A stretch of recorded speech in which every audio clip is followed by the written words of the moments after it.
All right. Good evening, all of you fellow MVs. And Jamie, hey, you're just one of us, right? Like, definitely an old MV. Guns and Freedom. Hey, thank you, Mr. Michael Bell. I got the mag pull on.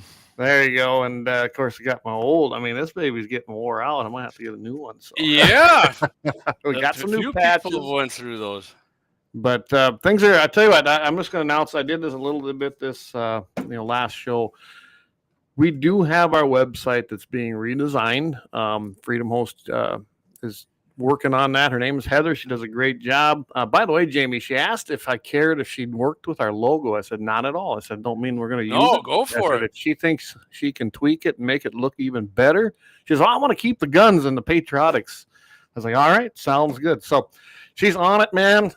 We hope to have that relaunch soon. It should be a little more user friendly. Like I've encouraged everybody now, don't go do the subscription on YouTube because we still can't get it. So if you do it, they're just banking it till they keep moving the fucking goalposts. I shouldn't even cuss right out of the gate. It just pisses me off with that. So what you'll be able to do is you'll be able to just give a monthly donation subscription right on our right on the website, and it'll be reoccurring, which will even make it even easier and better. And then we're going to come up with a few things. If you do a certain level, we'll get you a decal. Maybe do another level, we'll get you a decal and a hat, and it'll just keep compounding. And we're going to come up with some cool stuff.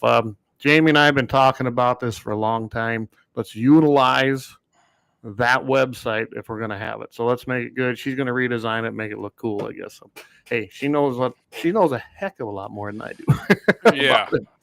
All right. Good evening, everybody. 18 wheels and a dozen 6-shooters. Are you out trucking tonight, my friend, or are you home? Eric Newman, good evening. One Shot Cap, good evening. Patriots, Dan Brown over there on the western edge of North Dakota. Glad to have Dan with us all the time. And Waylon Turnus. Waylon, I dropped some tickets off for the Freedom Rod Delivery System. So get a hold of Jamie. Jamie's going to actually have the guns there briefly. I think after this weekend, Paul's going to have them up at an event. He's going to drop them off with Jamie. I'm going to come up there and get them. So if you want, it'll be a couple days. I probably won't get there till midweek next week, Jamie. So tell him Sunday afternoon because I'll be out at Axe's that morning. Sounds doing good. Doing a gun test or two.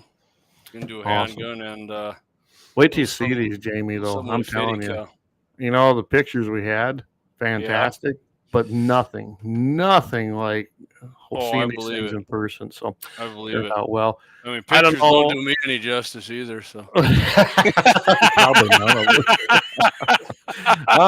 18 Wheels says on the road heading to that's the Upper Peninsula of Michigan. So good luck up there. Michigan's had some. That's the good part of Michigan. Everyone tells me. Yeah, I was going to say he's up in the pro gun part. Yeah, they're like all the other bluish, purplish states are controlled by the urban areas. But yeah, that's a beautiful area. I've never had the opportunity to go up there. I think I was on the other end. I was in Traverse City a couple times, but I've been in Michigan, different areas, You weren't different there stuff. a while back. Yeah, well, maybe it would have been. Maybe I could have stopped him earlier. But. Yeah, yeah. So that dude, I noticed one thing about that. When he was holding his Glock, he had his thumb over the freaking slide. So if he would have actually popped a round off, he'd have jammed it and it'd have been a single shot. And then he would. I seen that and I was looking at it going, I hate to criticize the guy, but man, I know you didn't learn that in the Marine Corps. No way he did. Yeah. Yeah. So speaking of guns, Clay, as I'm sending stuff out here, we had you're going, what's this going to tie into, JD? Sydney, Sexy Sweeney, and in her American Eagle ad, and was getting a bunch of flack from the insane leftists, right? Trying to call her a Nazi, and she's just talking about the G. Is Sydney one of us? I was wondering that, right? Stuff started coming out, Clayton, and you even told me something pre-show here. But so Sydney's a registered Republican in Florida. Which they flipped out over that. Yeah, that's probably what they really got pissed about. Yep. And not only that, I had a video. You can find it on Terran Tactical. If you don't know what that is, Terran Butler, Terran, I can't remember how you say it. He's got teaches all these people how to shoot really fast around obstacles, ARs, pistols, shotguns. She was running the course like Clayton, like man, probably like none of us can do, and I see, and it was pretty awesome. Really. Doing double taps on the gongs and around obstacles. Awesome. That was pretty awesome. So, and Clay actually had something else. In fact, I seen her pitch a baseball too, Clay. She can actually throw a baseball pretty good. And you told me something before the show, which was? Yeah, that she was actually kind of a mechanic. She actually can put in engines and transmissions and work on vehicles. She comes from a whole family of mechanics. Awesome. And, before she was I didn't know that she was such a celebrity. I had no clue. I didn't even know who she was, to be honest. I had to ask my daughters if she was a singer or an actress.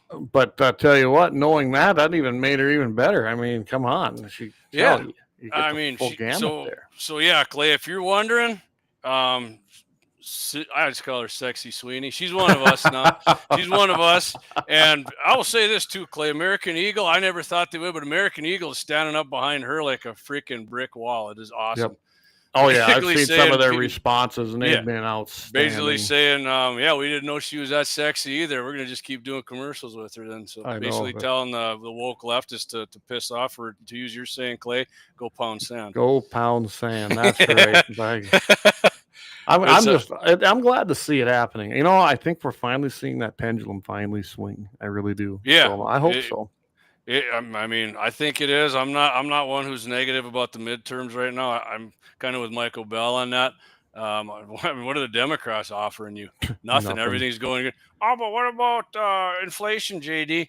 Hey, it's down. It's not down where we're supposed to be yet, but don't worry. I guess I don't know where it's supposed to be, but it's not.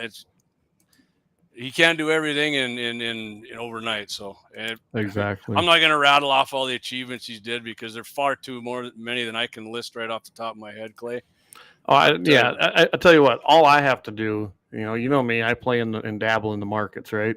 Yep. Anybody that does that, I bet you're as happy as I am. Not that I was doing that bad anyway, but I'm telling you right now, you can't. If you haven't made significant increases in your investments or in your investment accounts that pay dividends, you suck at it, or the person managing it sucks at it. Because I'm telling you right now, mine are doing great, and anybody that's even got an ounce of brain should be able to be doing well. Now, if you bought in when it started on the rise, you're not seeing the huge. But if people have been doing this for a while, you're good to go.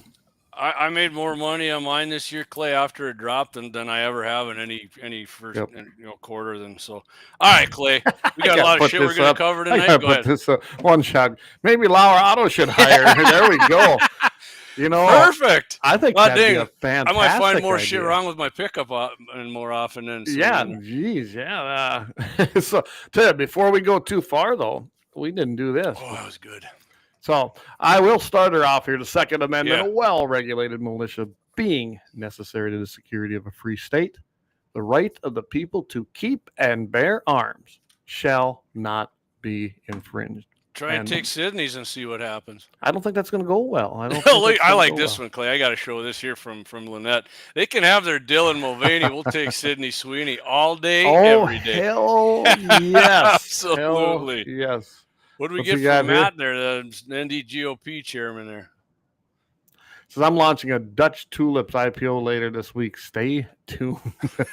All right. Hey, Matt, and Matt was on with Scott Hannon there today, and I seen it was on Beck and on the radio. And hell of a job, Matt. Matt is doing a great job there. Answered every question Scott had for him, and I think Matt's a kick-ass chairman, and he's going to do a great job for the party.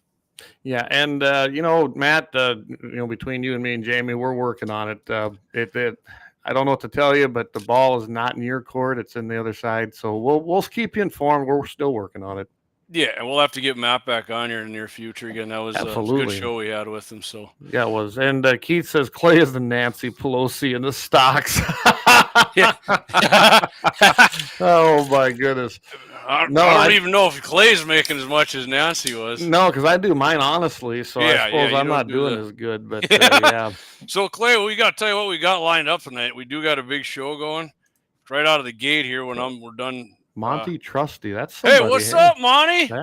My old buddy Monty Trusty went to Apple Creek School together. Awesome. And yeah, Monty is a kick-ass wrestler for the state of North Dakota. Now he's down in Colorado.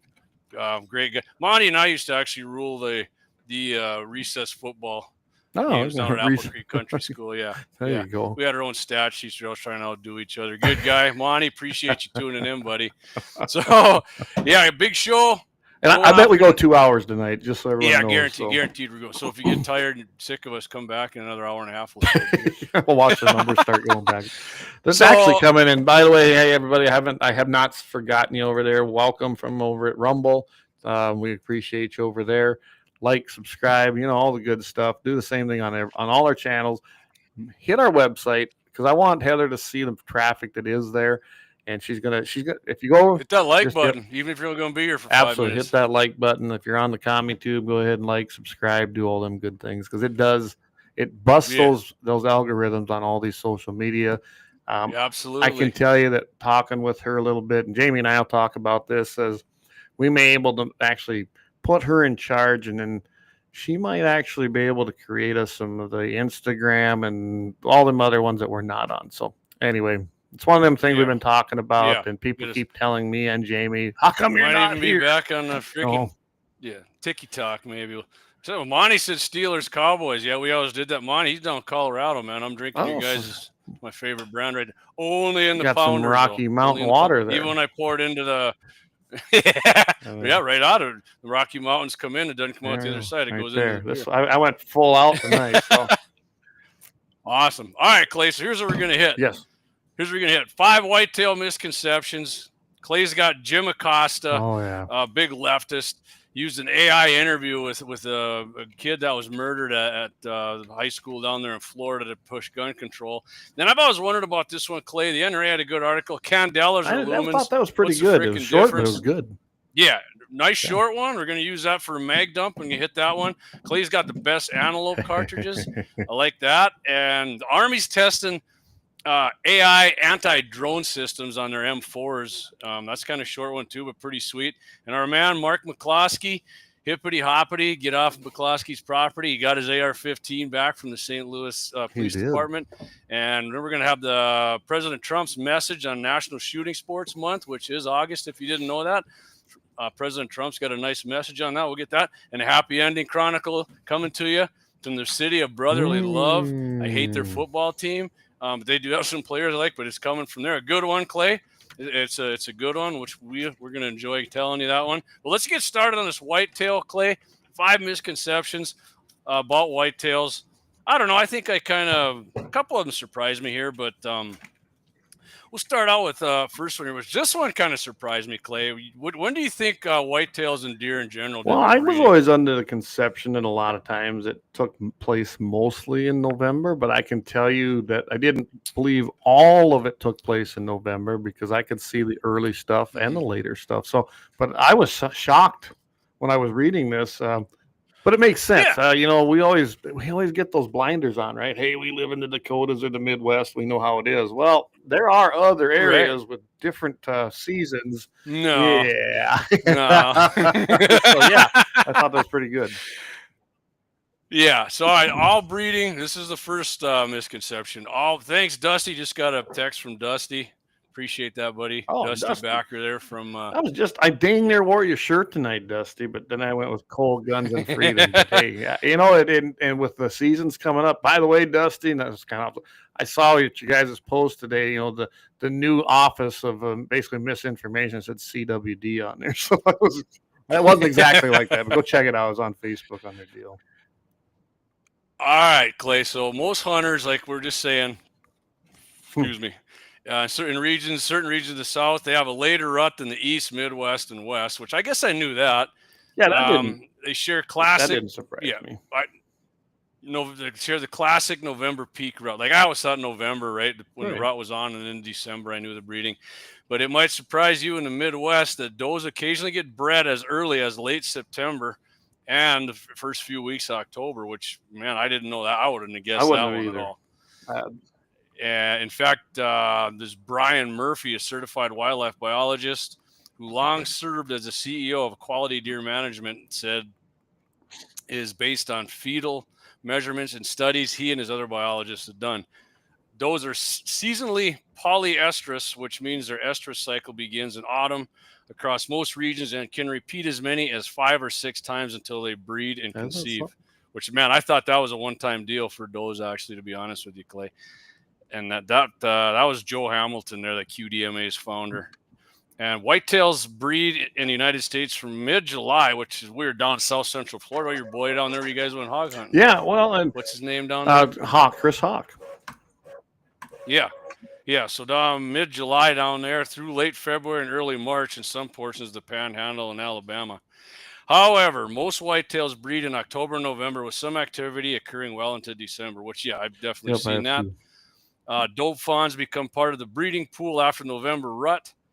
Doe fawns breed in the Northeast and Midwest when they reach 70 pounds. I don't know, they jump on the scale and then the bucks get all lathered up. And you're only 69, pounds, boys. Cannot touch you. Yeah, 60. No, I think they'll make it. They'll do 60. I knew you were going to play on that. Yeah, you led me right into it, man. In the Southeast, some doe fawns breed in January or early February, even if they haven't reached breeding weight. There you go, Clay. See, down south, they'll get them when they're 69.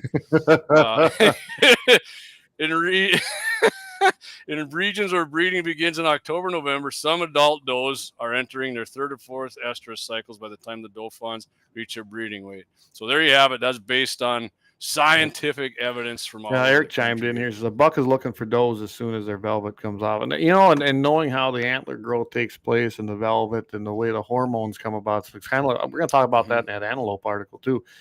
I can probably see that as soon as that velvet comes off, there's probably a big change in a buck's hormones, and well, you know what it's like when a buck is feeling frisky. Wow. It's like Scotty Bachmeyer always says. It's like a guy leaving a bar at 1 a.m. looking for a woman. It is. I mean, that's just the way it is. Yeah, it is just like that, exactly. All right, Clay. So misconception 2: bucks grow larger antlers every year. See, I thought this was one too. I thought this. Well, was one too. Go ahead. I'll tell you. I didn't. I knew that, I guess, but it had nothing to do with the article. Eric says, "Hold it together. Hold it." Yeah. Woo, getting frisky. So it's often said that a buck will be larger next year, even if he's 4.5 years old or younger. That statement is likely true. However, I kind of believe this part too. I did think this. It's unlikely that a buck will continue to grow larger antlers if he lives beyond 6.5 years old. I didn't actually have a year count on that, Clay, but I knew at some point they started regressing. Right. Most whitetail experts agree that a whitetail buck hit their peak antler growth at 5.5 to 6.5. I don't know, muleys are probably the same, right? I would say they are. And I can tell you that, I've got those, I always keep talking about these 3x2s that we have, and we're getting rid of some of them. I've already seen some that I'm pretty sure that one of them is out here in Velvet just to the north of the house now. And they're getting older, right? But they aren't getting bigger. They're getting a little more, this year with all the grass and nutrients and everything. they look like they're even more bulky than they were the year before, which would make sense, and it would coincide with what this article's saying too. Might have to make a crossbow trip down there and Sounds help good you to me, out. man. All right, Clay. So it says, and Wayne Muth has said this a number of times, I think. Let's not ignore other factors that affect antler growth. An injury to one side of the body can stunt the growth of the rack's opposite antler or cause some abnormal characteristics, right? Like I think Wayne said, like if the back left antler gets or hoof would get hurt, Right. the right antler or something, it'll Yep. do something, which It is weird, right? It's opposite. Moisture and nutrition are also big contributors to antler growth. And this guy says, I alluded to in the previous paragraph, racks often peak and stay the same or begin to regress when a buck is older than 6.5. All of the monster bucks. Okay, this one I kind of liked here. Of all the monsters, this is from realtree.com, by the way. All the monster bucks that come across the social media feeds would lead us to believe that a buck just needs another year or two to score more than 170, right? Just one more year. One more year. Yeah. I mean, we've all said it. I think, that was one, I'm guilty of that too, big time. But the fact is that a relatively small pool of bucks has what it takes to hit the 170 inches. I don't know if I believe that. Well, really. I guess I do, as far as maybe whitetails especially, because, when I had decent whitetails here, well, a lot of that had to do with what we had going on here. And, I was managing for nutrition and everything else. And, of course, EHD come through and wiped them out. Eric was out here. You should have seen what we had coming up, and they died. And, last year I showed you that one that died. Yeah, we had some nice ones too. And hey, Paul, good to have Paul back on. Paul was on last week, so great to have you back, Paul. Yep. Yeah. Awesome. Thanks for coming back on. Yeah, as far as do they get bigger every year?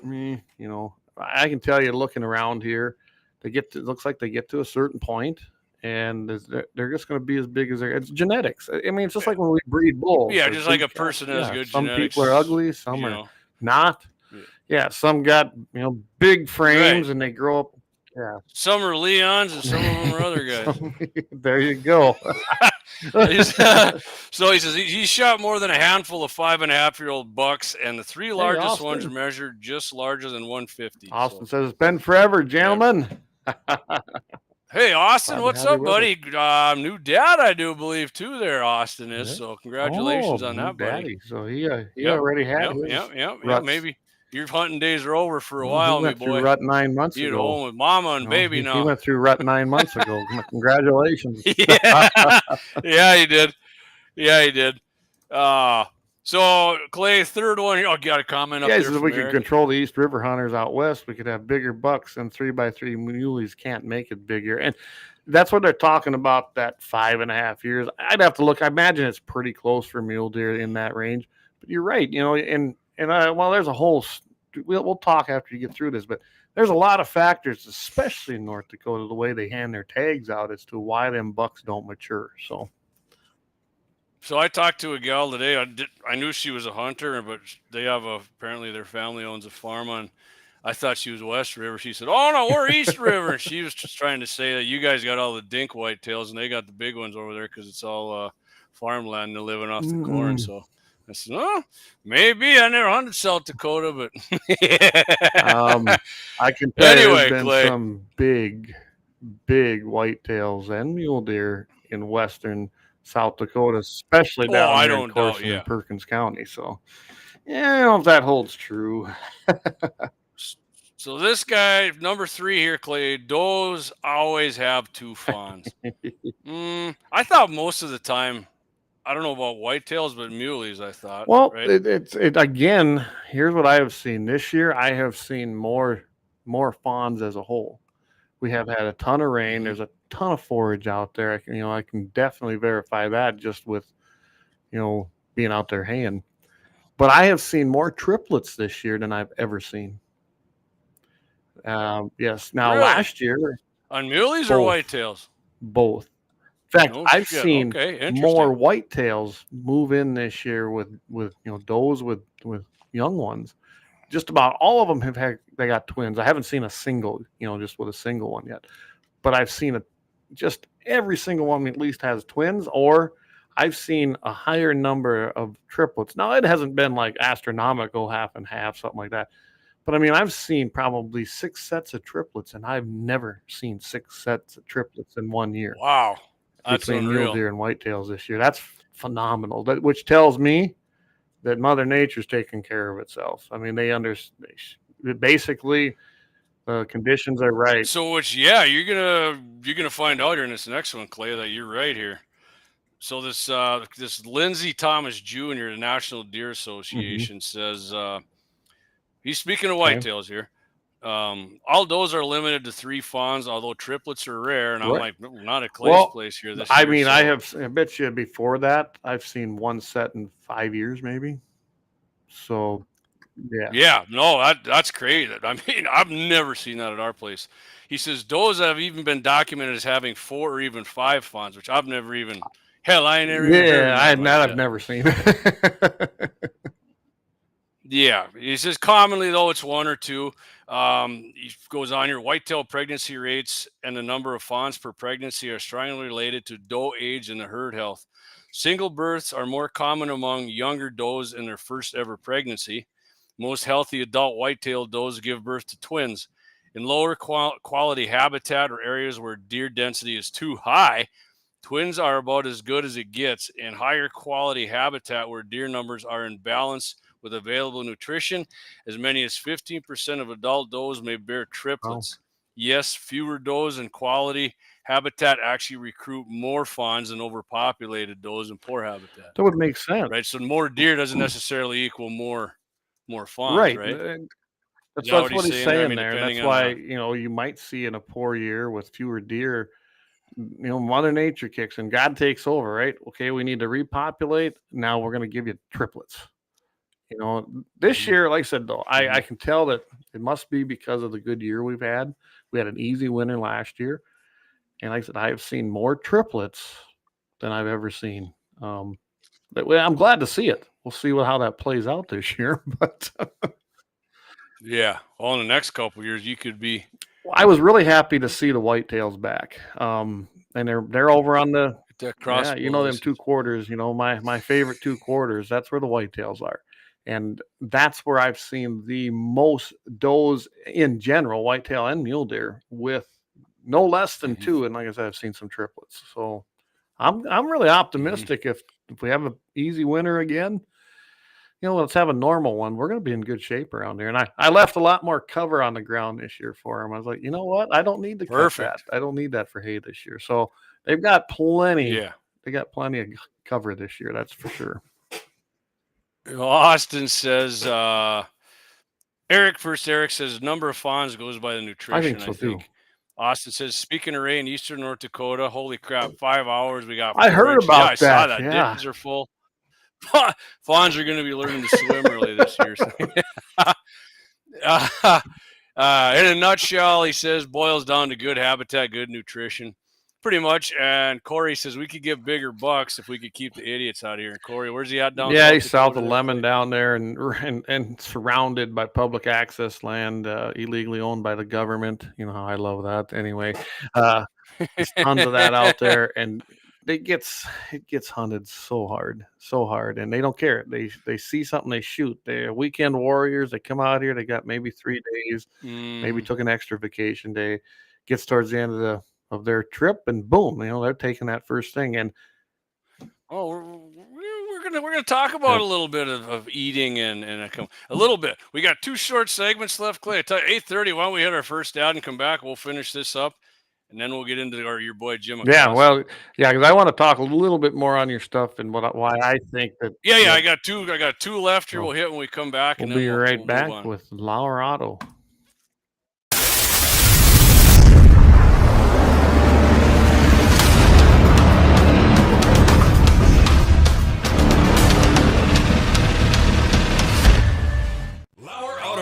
Located at 303 309 South Washington Street in Bismarck, North Dakota. Give them a call at 701-258-6308. The team of mechanics at Lauer Auto can take care of any problem your vehicle is having. And when you do business with Lauer, you can be assured you're doing business with a pro Second Amendment America First repair shop. There are plenty of other auto repair shops in the Bismarck-Mandan area. But why take a chance at patronizing a shop that might not have your beliefs at heart? Make no mistake. Make no mistake. Lauer Auto is your pro Second Amendment repair shop. When you talk to the guys at Lauer Auto, don't forget to tell them that you heard they are a sponsor of Guns and the 701 and that you appreciate their support of our pro Second Amendment, pro North Dakota live stream and podcast. That's Lauer Auto Repair, 701-258-6308. 701-258-6308. Located 309 South Washington Street in Bismarck, North Dakota.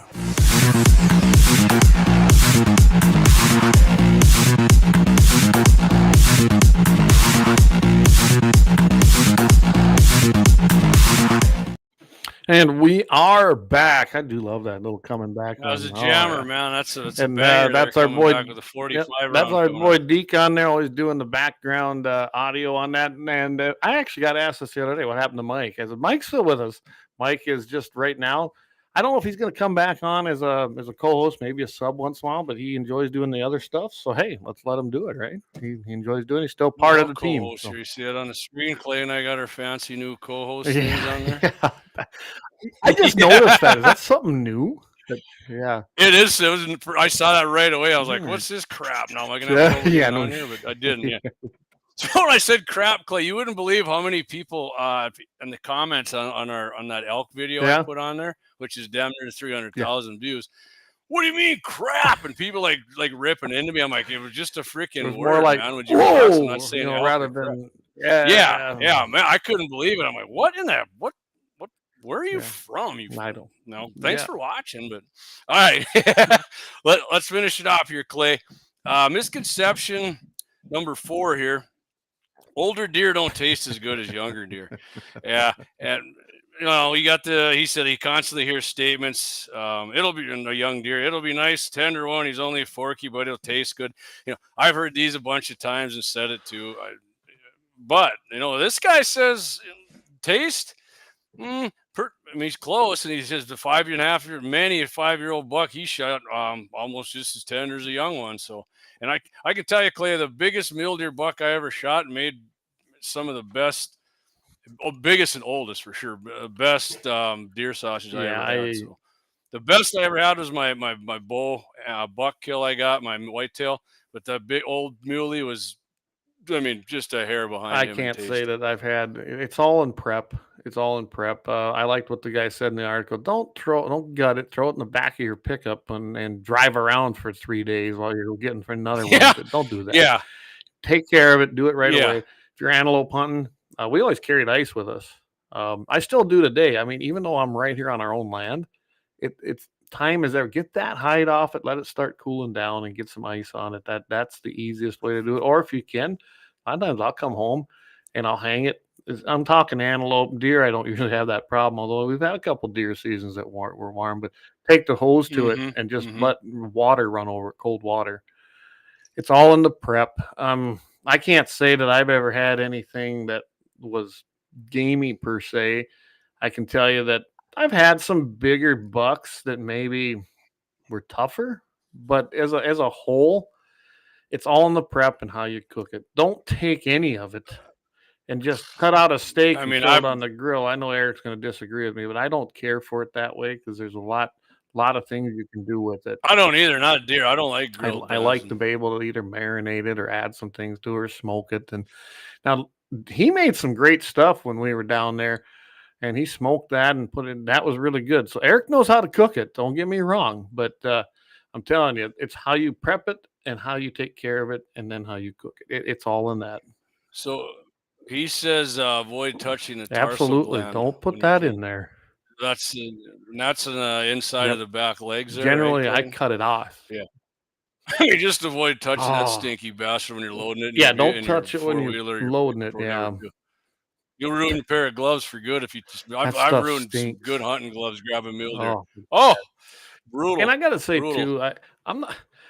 When I was looking for, say, a nice big doe, say I had a doe tag, generally would go down south here. That's when I had South Dakota tags all the time, or north here, depending on what state I was hunting.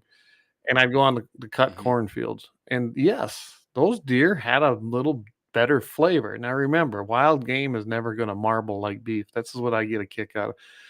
Wild game don't marble, okay?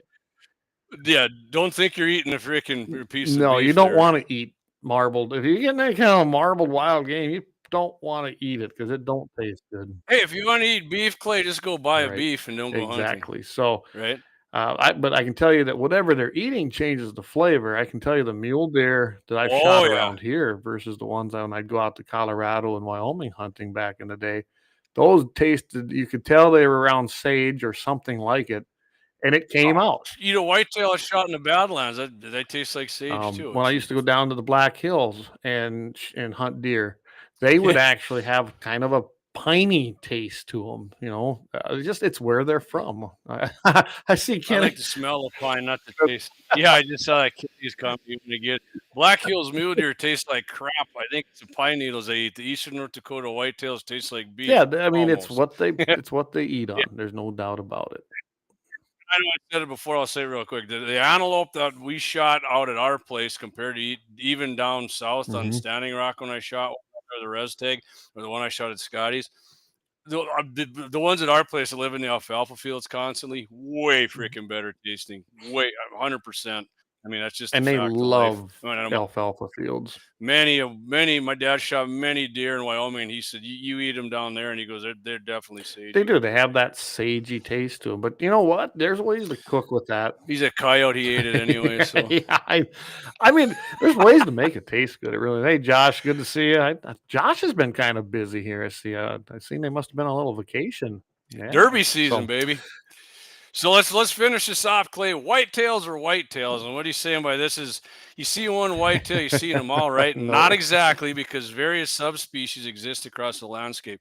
So the only thing I knew different about this, Clay, is that I think they said, like in Texas, down south, the heart is it farther back or farther forward? Yeah, they were chest? talking about that. I was like, that's pretty cool. That's something I didn't know. Yeah, there's. Well, I was just 16 subspecies and maybe more. I was like, wow, And I'm not going to read them all, but I will tell you what the species is named in our area, which is West and Central Canada, Wyoming, Montana, Colorado, which our buddy Monty Trusty was watching from, North Dakota, South Dakota, and parts of Western Minnesota. It's called Dakotensis. I wasn't even gonna try to pronounce any of those. So 16 subspecies. I didn't know. You can tell by looking at them though, but I mean the Texas deer, right? They do got a stranger look. I mean, just because they're smaller bodied to me, and they got huge antlers. And the Canadian deer, I mean, you get up into Alberta and shit when you watch them, just massive bodied hogs. I mean, I would love to. When we've been down in that Florida area, and we go down there, quite often for most, we don't live down there like some of the people that retire down there, but we go down there about every 3 years and go hog hunting and have fun. But the deer down there are way smaller. They're everywhere, but they're way smaller. They do have a little different coloration. I've seen that between even just Minnesota to Wyoming, the difference in the coloration. You ever just when you're hunting, Clay, and you see a buck and he's kind of average, he's got like this massive body, and you're like, I just want to shoot him because he's freaking huge. Yeah, and then you get down there and go, man, look at them big antlers. It's on such a small body that you want to talk about ground shrinkage. You might get a little disappointed. Hey, Vance, now there's one of our guys that subs once in a while. He hasn't been on for a long time. Hey, Vance, good to have you on. Yeah.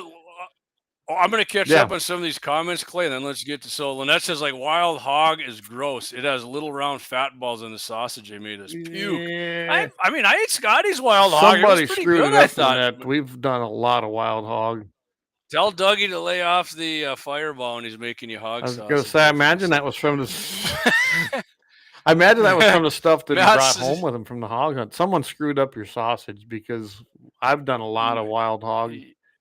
I thought he had that at the NRA meeting there. We had Friends NRA, and man, he had that when he got down. I thought that was, I couldn't tell the difference. He said there's normal.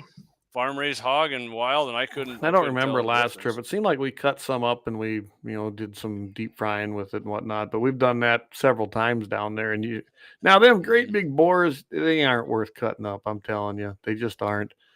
Those are gator bait as far as the owner's concerned. But the young ones are fantastic. They're really good. I'd like to see. Yeah, the Vance big said ones. it. All right, Matt Wild Simon hog says, is great. I grew when up cooked in right with some gator on the side and frog legs is what he means, not grog leg. And swamp cabbage. You're right. We've had it all down there, haven't we? In fact, I love frog legs, man. They're great. I think I had them once at the place in town here. But They yeah, literally not like taste like somebody who chicken. actually knows. They have the same texture. I'd like them then. I'm a fan. So Matt Simon says he grew up in the high desert in northwest Colorado. Muleys that only eat sage. Gamey as all get out. Much better here. I would not disagree with that. I've been down in Colorado hunting, and I think I've hunted mule deer in, I don't know, 4 or 5 different states, which isn't a lot compared to some people, but it is for this guy because I don't really do that. So, yeah. Eric says he gets excited about all deer. I mean, I do looking at him about killing them. Josh says he needs a vacation after we get the boys' derby car built. Spend a day welding up a bumper for the front. Yeah, you guys are all about derby, man. That's just like race car drivers, man. They're always working Josh, on did the they car. have the one in Mott? Did Mott do a derby this year? I know up there at the Hettinger County Fair, a lot of times Mott would have a derby, and I've taken it in, but I didn't know if they did. Maybe you went to that one. I don't know. One Shot Cap says I've taken 2 bobtail whitetail bucks. I don't know. You'll have to explain that one. I don't know what he's talking on that one.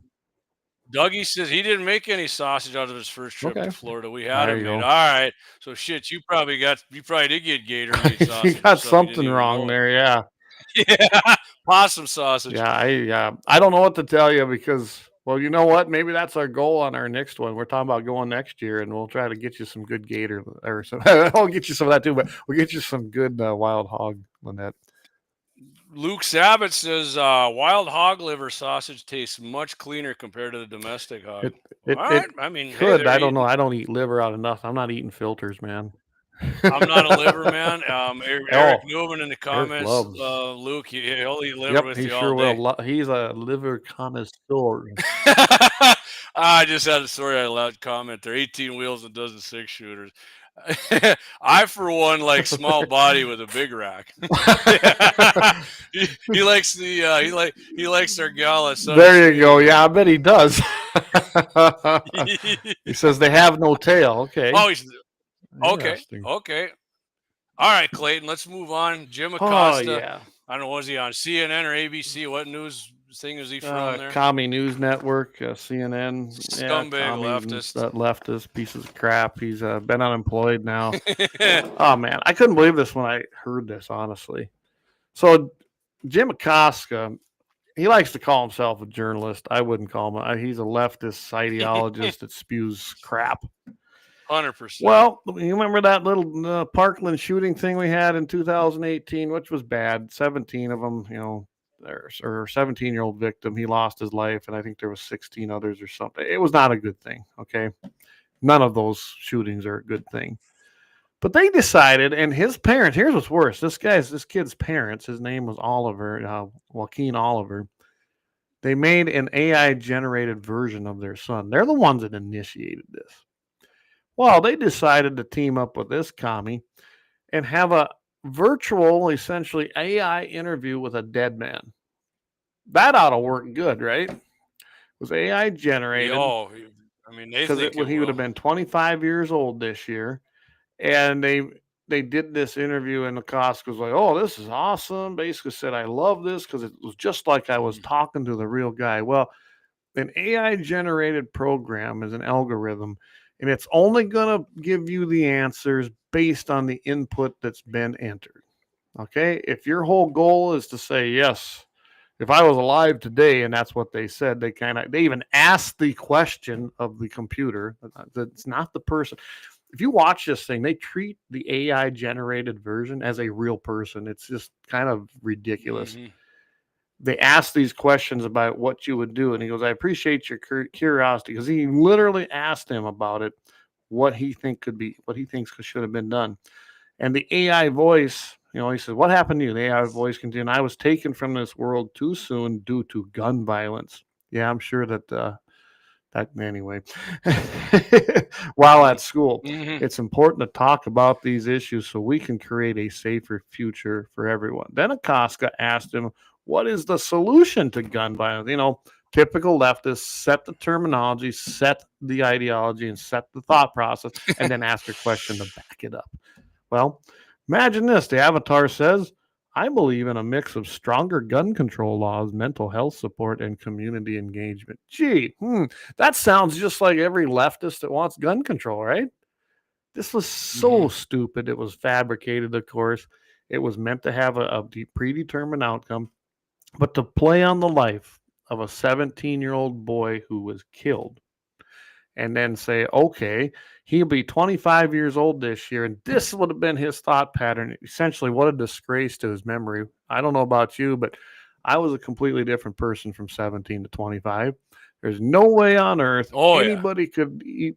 From 25 yeah, to 35, hell, I'm way different now than I was in my 40s. I mean, you change you because of life experiences, and this was just deceptive. You want to talk about misinformation? The left loves that term, right? Spreading misinformation. I mean, they might have invented it, actually. Not only that, they took it to the nth degree. This was horrible. To call yourself a journalist is about as unethical as it gets if you're putting out this kind of propaganda and misinformation, to use their term. I just thought it was disgraceful to the memory of this child and his parents. I'm sure they miss him greatly. Maybe that's how they decided to create this avatar. Maybe they missed him and wanted to hear him because there's things out there where the father of this kid said, it was great to hear his voice again. Well, it wasn't his voice. It was a voice you created. Well, hear him on your own computer and don't make him come out and advocate for taking away exactly, and that's rights that's what I love about Langley there. Oh, Dougie says he blames the father just as much as Acosta. Oh, absolutely. I'm not relieving him of any blame. To take your son and Acosta to take this, present it to the world as factual information, essentially, in reality, is just an atrocity. They're trying to play on the death of a kid for their own political gain, for their own political propaganda machine. Acosta's doing it to try and gain relevance again because he is irrelevant now. He's got a little podcast that nobody watches, just like he really is what he was. So, to do this and try to build a career off of the blood of a young man who lost his life unnecessarily, you know what? You can go pound sand, Jim Acosta, plain and simple. And as far as the father's concerned, he can do what he wants, but I think it's disgraceful that you'd use your son in that way. But remember, Rush always said, liberalism's a religion. And it is. That's their religion, sure. And it does not matter. That's what they're going to do. So I think this is horrible. I think it's going to be – I think this could be a precedent we don't want to see as well. I mean, why not bring back George Washington? Let's go ahead and get our founding father and see what he'd say today. Yeah, well, we should maybe do that with our own AI with old GW. So not all the parents – parkland parents are like that who had their children taken from. Ryan Petty, who's on goes on with Mark Walters on Armed American Radio, guy who still has an FFL, and he's a massive Second Amendment advocate, freedom lover, and goes on or doesn't he rightly blames I can't remember the scumbag's name who did it, but he blames that guy, not the gun. It wasn't the gun's fault. And then the police who never the sheriff's department who would sit outside and then listen to the gunfire without going in there and taking care of frickin' business. Well, and you got to remember, or for that matter, Clayton, an unarmed school with no security guards. They're armed security guards. Right, and it is not the first time we've had parents that, or even survivors. We've had real life survivors that were kids that survived shooting at schools and come out in strong support and as huge advocates for the Second Amendment and arming people in the school. But they never talk to them people. No, we're going to go create one, a fictional one that you could have no clue how that person would respond today, and then pass it off as a legitimate thing in a legitimate interview. That's it. Just I'm trying to wrap my mind around it, but this is where we're headed. I mean, seriously, this is where we're headed. Eric, I just saw Well, it. Eric says, AI is for breeding cows, not pushing the BS they have it as now. That's right. Hey, we knew AI is something different, didn't we? well, Clay, remember the Terminator movies? They could just copy a voice and then call somebody on the phone. I mean, that's like I said. The Speaking Terminator, of that, we're not going to have to worry about each other for much longer. We're going to have to worry robots. about Terminators freaking taking us out. Do you know that they did that in the 2024 election? They took this kid and they AI generated his voice to call, basically through a phone bank, called senators and reps to push gun control. So, I mean, that should be illegal. Really. I mean, really? I mean, if I was a senator and got one of these robocalls and, hey, this is Joaquin Oliver and I want to urge you because I lost my light. Like, really? You're dead? That would be horrible to me. They'll do it. They won't care. They don't have any soul. Boom Country Hydrographics out there. He's on the western edge. Evening, y'all. Evening, Boom. Thanks for joining us. What's wrong with Wolfie? Yeah, Terminator 2. Wolfie's fine, honey. He's got the thing stuck through the guy's head in the wall there. His arm extended. He took over the mother's face. This AI stuff and drone stuff. That shit's going to be real. Well, look at the drones flying around. That's how. Remember the Terminator? They had the drones to fly. I mean, that's that creepy shit. Kind of funny when you watch movies. Go back about 30 years and just start watching movies randomly. The sci-fi ones, and see how much of that stuff exists nowadays. It's almost scary. It's like they were trying to tell us something because it isn't just, oh, we created this. It's almost exactly what you see today. Yeah. Oh, it is. That's so I said in about 10 years. Hey, Lynette, absolutely. Democrats have no soul. I don't disagree.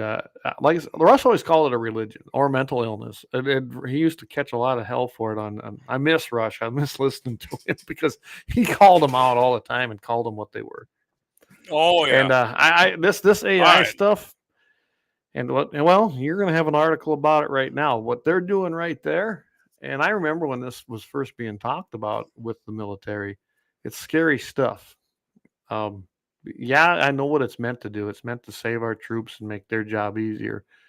As you all know, though, it never stays as it was intended. And if you're a Star Wars fan, Clay, the Clone Wars, man, they didn't even have people fighting them. They're freaking clones. They cloned them and they cloned the robots fought the damn wars of people. They just like generaled them around. Clone Wars, and we got that now. We have drone wars, but it's in flight in Ukraine. Now. I mean, they're the drone wars. Yeah, the clones. We're just flying them right now. Yeah, absolutely. So, all right. Let's do our big ad. Clay, Lynette says, Clay, you and I are in sync tonight. We have the same thoughts. Yeah, I noticed that too, Lynette. All right. We will take our big time out. Thank all four of our sponsors, including our number one headliner, Lauer Auto Repair. We can't do it without great sponsors and longtime ones like Lauer Auto. So stay with us here. Right on. We will be right back after it's about 4 or 5 minutes, and we'll roll right into the second half of this. Don't forget, hit that like button if you really want to. Right there. Go over there. Donation. There you go. All right. And share it.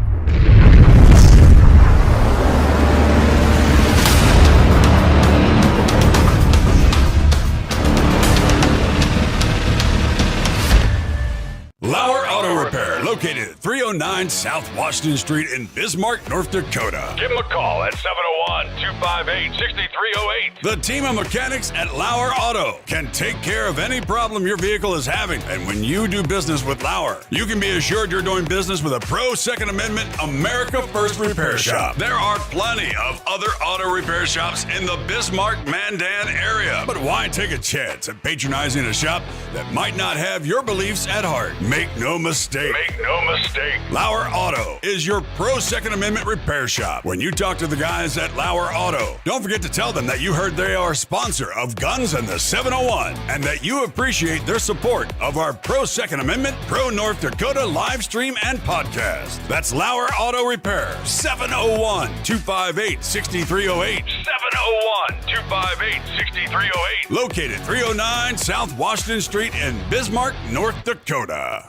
Experience the exhilaration of power in your hands at Bloodline Kinetics. Why Cerakote? Simply, it aids in firearm preservation while also giving your piece a unique look. Barrel threading, NFA laser engraving, bolt handle threading, mount, level, and bore, sight scope chamber rebarreling, and much more. Bloodline Kinetics is meant to reflect a long American lineage in gun ownership, who stand for the Second Amendment rights, Bloodline, and the science behind gun accuracy, Kinetics. To some, it's just a constitutional right that can go away. To us, it's in our American bloodline, and we believe it should stay that way.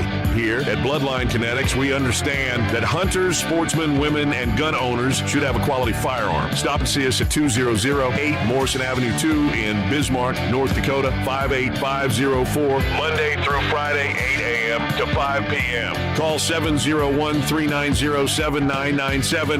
Visit our website, bloodlinekinetics.com. Looking for the best gun gear for every and any situation? Little Angry Man Arms LLC has you covered. Top-notch guns from top-name brands like Winchester, Glock, Sig Sauer, and Ruger to essential extras from Magpul, Streamlight, Hollow, Sun Optics, and more. Little Angry Man Arms LLC have everything to make your shooting adventures a success. Visit littleangrymanarms.com today and gear up for your next big hunt, competition, or home defense. Don't miss out on our exclusive deals. Little Angry Man Arms LLC, based in Trail City, South Dakota, your ultimate hunting partner. At Horton LaserCraft, we believe in the power of personalization.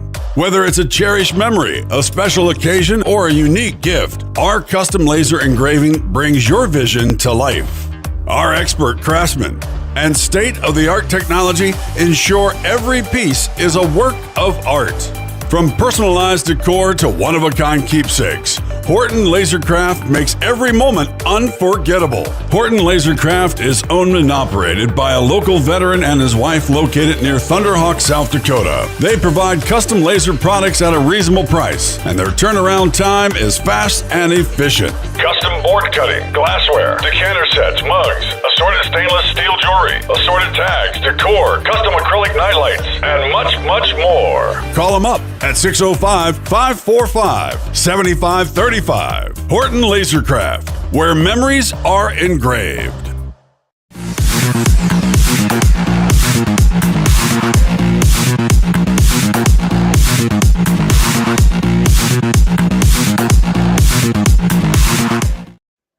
And we're back. I got to put this up here because Eric sent me this. He's ready for the show. So he's got his horn there and Awesome. his Chris Ledoux or just Ledoux at whiskey. So how do you drink out of that thing? Out of the horn? No, on off the top there, it slips in. That's the holder, and then he pours it in there. Yeah, it's a kind of holder. cool, isn't it? That's freaking Yeah, sweet. that's his go-to. So hey, all right, man, that's the way to prep, ain't it? I Show like prep. That's pretty sweet.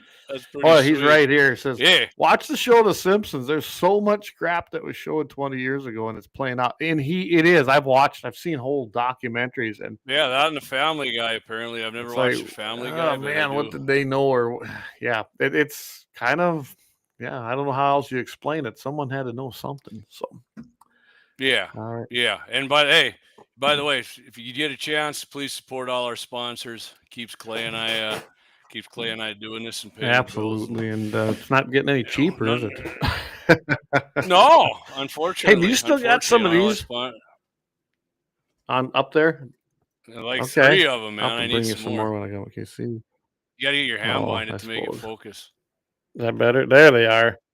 There Yeah. you go. Perfect. There you go. Those are pretty cool. keychain. So yeah, it's well, nice. I'll bring you some more Yeah. up there. So I gotta find them. They're in a bucket Yeah. still down here somewhere. We made like Yeah. 1,000 of Hey. them. So Yep. And again, hit that like button, hit that subscribe, and if you're feeling real generous, go ahead and share it. And if you're feeling doubly generous, go ahead and hit that scan that up there, our Yep. code, and donate a few bucks to the boys. Trust me, it goes to a good cause, and it helps us out big time. If you enjoy the one show, thing we are looking at free to help doing us though, out. and I think we're gonna do it. We're gonna have a raffle coming up here. We're gonna try to do this before hunting season, aren't we? yes, And, we need to, because this will be very pertinent. I won't Deer tell season. them what it is yet. Okay.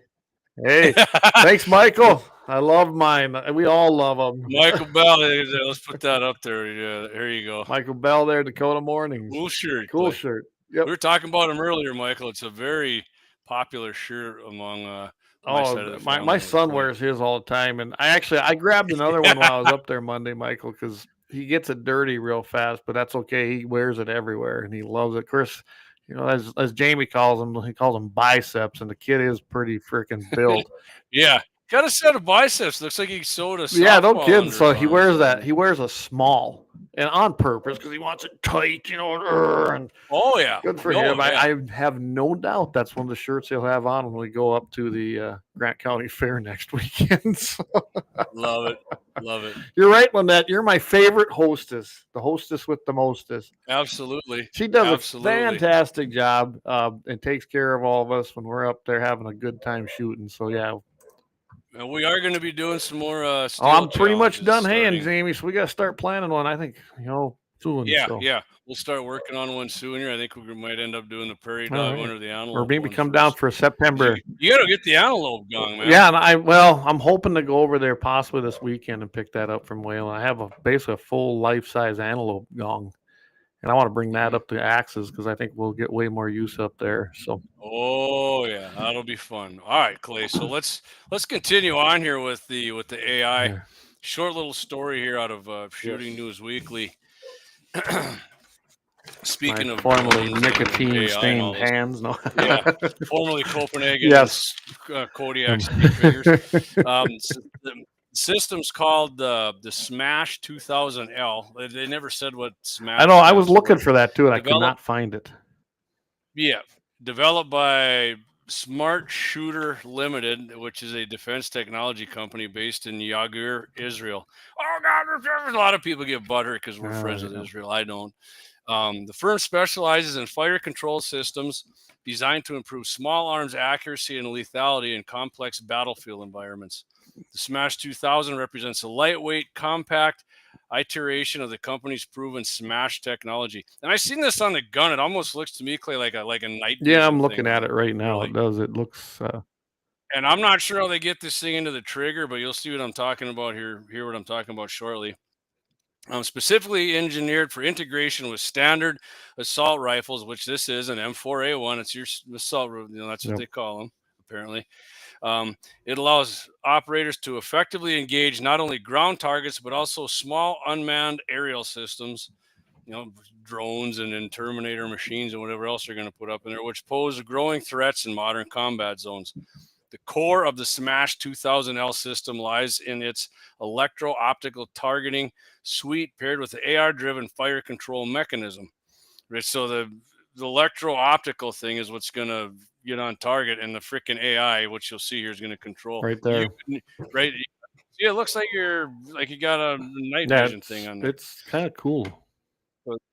Using onboard sensors and imaging software, the system scans for aerial terrestrial targets, locks onto them using advanced computer vision algorithms, and calculates ballistic solutions in real time. Once the operator designates a target and applies trigger pressure, you're not even squeezing it, Clay. It's like you're taking up the stage on a. Yeah, I think the way I understand it, just reading on this website, is you pull the trigger, but it does not shoot until it locks on. Yeah, you like pressure until it tracks it, and it's like like the movies. You see it all right lined up, boom. Yep. Yeah, you're like Maverick there in the F-14, trying to get tone, beep, locked on. I got tone, except then it fires. You don't. The Smash system controls the exact moment of firing, ensuring the round is discharged only when a direct hit is assured. The trigger control, known as one shot, one hit, eliminates human-induced error from recoil, movement, or stress, dramatically enhancing engagement precision. Clay, they're not even going to need people to pull the triggers pretty soon, which we're talking about. Well, look at this. Shit, man. You see this? The Smash Hopper 5000? Yeah, I mean, that thing's that just sees movement and locks on like in your yard or something. It's a fire control system. It's it's modular, lightweight, remote-controlled weapons station that delivers unmatched precision and lethality. Holy cow. So, and Clay, remote control, and then after remote control, you know what, Clay? We don't need remote control. This thing can just think control for itself. It doesn't need us. Yeah. Man. Shit's I mean, getting for real. coyote hunting at night, I would love to have that down there, but Set a few in set your it up yard. yeah. Let it go to work. I mean, for shit like that, it'd be cool. Yeah, No but doubt. well, I mean, yeah, when you look at this stuff, yeah, I just this is the one that I seen that I was like, are you kidding me? Like, yeah, right now it's remote controlled, Yeah, but it won't be. Yeah, Combat scenario. I mean, yeah. I don't know. There's no stopping this shit. Deny criminals and terrorists the ability to hide behind their hostages with the smash fire control. Well, yeah, because you'd be able to, feed. You got your input in there, feed it, and then have it so it takes out the assailant and leaves the innocent person. I mean, this is. I'm telling you, man, this is going to be interesting. Yeah, I mean, what's the point of shooting anymore? The damn computer's screw up all the shoots we do. I mean, it's getting that way now, and I'm not saying you can't. But I mean, these guys, you get your phone out and it locks into your scope, and then I mean, whatever. I'm not going to get nothing like that unless we ever get some scope sponsor doing it. But well, the U.S. Marines already had this in July 15th, 2025. Yeah, hoorah! Yeah. I mean, and then the Army. $13 million smart rifle scope to take down enemy drones in combat. Yeah, I mean, it probably is sweet for drones, man. With a rifle, and you can take a drone out. I mean, it's like shooting a pheasant with a. Can you use that for pheasant hunting? And just put it on my. What are you going to do? Well, I'm just going to hold this behind my back and let it do its job and do a yeah. With this 95% hit rate. And that's the Smash crazy. 3000. I wonder what range do they say the hit rate? 200 meters. That's what it says right here. So a little more than 200 yards. Is it? No, it's less than 200 yards, a little bit right? less. Or meters. 3 meters to a yard, I believe. So. Okay. Yeah. Okay. 95%. So I mean, it's coming. There's no. Wow. I mean, there's no stopping it, man. Every country's doing it. We got to try and stay ahead, and that's how we're going to F ourselves in the rear end. How about that? Maybe I'll go I'm going to go follow their X page. So now Guns on the 701 is now following them. Oh, they're on Facebook too. We're going to follow them and keep. Look at there. Add on day and night. That's all the what buttons. Is it? What's the name? What's the name of their page? Smart Shooter at smart_shooter_ on X. All right. But okay. So Boom Country says if you do another challenge, I'll be there. We're going to do more than one, Boom, so you'll have your pick. We're probably going to we're going to do the antelope, prairie dog, deer, and the coyote one again. For sure. So we're going to have at least those. What was it? I got an idea. 18 wheels doesn't 60. I got an idea. Let's give the robots guns. What did go wrong there? Yeah, no kidding. Look at this. See, here's what they got on the man, that thing's even smaller than I thought when you go to the add-on, side view. see-through optics, lock and track. It's got all the little buttons there. It's like going to be like playing a video game. I do love. Look there, they got the fun switch on there. AR-15 really. There, full auto. Yeah, they do. Yeah, the old H&K piston gun there too stays nice and cool. Got that flip down front sight too. I do love H&K front sights actually. So yeah. Oh shit, I don't know. When my Mackie D gets too bad and I'm older, my gun will just shoot itself. So. Yeah. Where are you going? Well, I'm a state champion for 20 years in a row now. You couldn't see any of your eyes no more. Yeah, I know my gun sees for me, man. More. I just hold it in general. I don't have to worry about getting. But in all this, I searched to see what Smash. I'm sure I can. If I spend a little more time, but right now I can't find anything that says what Smash actually stands for. So yeah. All right, Clay. What you just hit? You got best antelope cartridges coming here. You want to do a McCloskey? Well, yeah. It's up to you. Well, first I kind of you mentioned this earlier. I think we should just mention it right now. Then that's the National Shooting Sports Foundation. All right, yeah, you got to. Well, yeah, I brought this off of their website. So President Donald Trump, he had a presidential message celebrating National Shooting Sports Month. He posted it on the White House page, which was great to see that. Yeah, absolutely. And he quotes, he goes, "Hey, hold on, Clay. You think Joe Biden would have done that? Neither would Obama." And then Cacklebox wouldn't. So if you think you Democrats who think you're all about freedom and liberty, no, you're not, because you're scuzzy, rotten, no account, low down, anti-Second Amendment prohibiting presidential candidates would do nothing for a Second Amendment. That's right. And I'm telling you right now, when it came to the election this year, when Trump became the nominee, there was no other choice because there wasn't one single Democrat, even thinking about running that would have been pro-America, and they sure as hell wouldn't have been pro-Second Amendment. There never will be and ever again, Clay. JFK was yeah, the and he'd last get one. kicked out of his party today. So here's what he says. What's that? Did to him. Oh yeah, absolutely. So he basically President Trump, he has a commitment to preserving the Second Amendment and its rights, as enthusiastically encouraged by his pledge to keep alive the American tradition of responsible firearm ownership for law-abiding citizens and future generations. What a difference an election makes. We now have a White House and administration that celebrates our national character of responsible firearms ownership and freedoms that define our republic, which is a sea of change from the previous administration that attacked our Second Amendment rights and demonized the firearms industry. The firearm industry is grateful to President Trump for his commitment to protecting our liberties and freedoms and his celebration and encouragement of all Americans to participate in the shooting sports. There you go, man, mega. President Trump's message highlighted the characteristics of focused discipline and confidence that lawful firearm ownership and shooting sports participation installs in each citizen.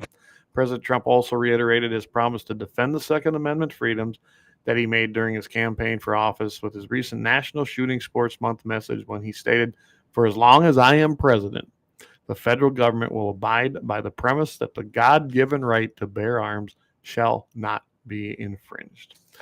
And so that was a statement that came out of National Shooting Sports Foundation. And of course, you can go to whitehouse.gov and see the message itself. I think President Trump had it on his True Social. But bottom line is, okay, all you guys out there with Trump derangement syndrome that says he hasn't done nothing, you better check yourselves. I'm telling you right now, the things he's done. Remember, the justices that are on that court that gave us Bruin, they were put on there by Trump. The cases you're starting to see that are piling up for us in favor of possibly this is the first time in over 100 years or close to 100 years that we may see the National Firearms Act go away. It's been gutted, and it was based on 1937. It was based on the taxation of it. The taxation has been gutted. There is a choice. There is a chance. Yeah. Make America gun again. There you go, Lynette. They'll love it. So yeah. And Clay, he did one of the U.S. attorneys for the DOJ. Trump it was this week. I don't know if I sent you that link or you saw it.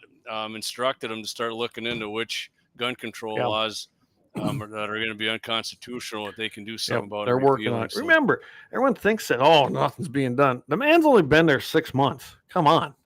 There's a lot of things to unravel. Yeah. And so we got, maybe you're going to talk about it with Todd Friday, but the NFA, we got the NRAs on it, the Second Amendment Foundation, an American Suppressor Association, one more. I mean, this is going to go. I think it's going to go bye-bye. It has a hell of a chance. I think they're going to hear this and go. I mean, it's painfully obvious, and I'm definitely not a big. Great freaking lawyer. We were talking about this on Michael's show Monday. There's 2 cases coming before the Supreme Court in it'll be September, October, probably. So keep your eyes and ears peeled, because there are cases working their way through the court systems in every district, just about every single one in every circuit, and they're going to make their way to the Supreme Court. And the Supreme Court is hearing some of them, and they've been pretty favorable. And I'm telling you, most of them base it on the historical use of firearms. And you've got every liberal lawyer out there trying to say, well, it wasn't this, and they didn't do this. They did. Not true. Historical use, it was pretty clear. And Clarence Thomas, when he wrote that, as to what historical use was. Big Claire dog. And he clarified it. I gotta find that meme I had there when they used that Billy Bigwood or whatever on the bed there, and it was Clarence Thomas's head on him in the Second Amendment. Yeah, I saw that one.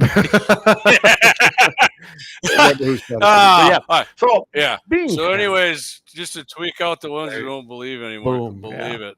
Hopefully that makes all the way to Nebraska. What a cheesy sign, JD. Means the same as one you buy. Make it great again. All right, Clayton. All right, Clayton. What do you want to hit on? Dougie says, I like all pro Second Amendment foundations working together. Absolutely. And it seems like they have united pretty good, and I'm glad to see that too. So we have antelope seasons coming up. Hopefully you guys got your gratis tag applications in, or your applications in general draw. If you don't know me and haven't known me, don't even blank and ask. And yes, I do have quite a few antelope on the place this year. I really do. And I put in for our gratis tags from myself and the boys. I got a couple other people that are planning to come down that have always come down if they could draw. And as you know, if you get one and if you want to try to get one, Jamie, you're always welcome to come here.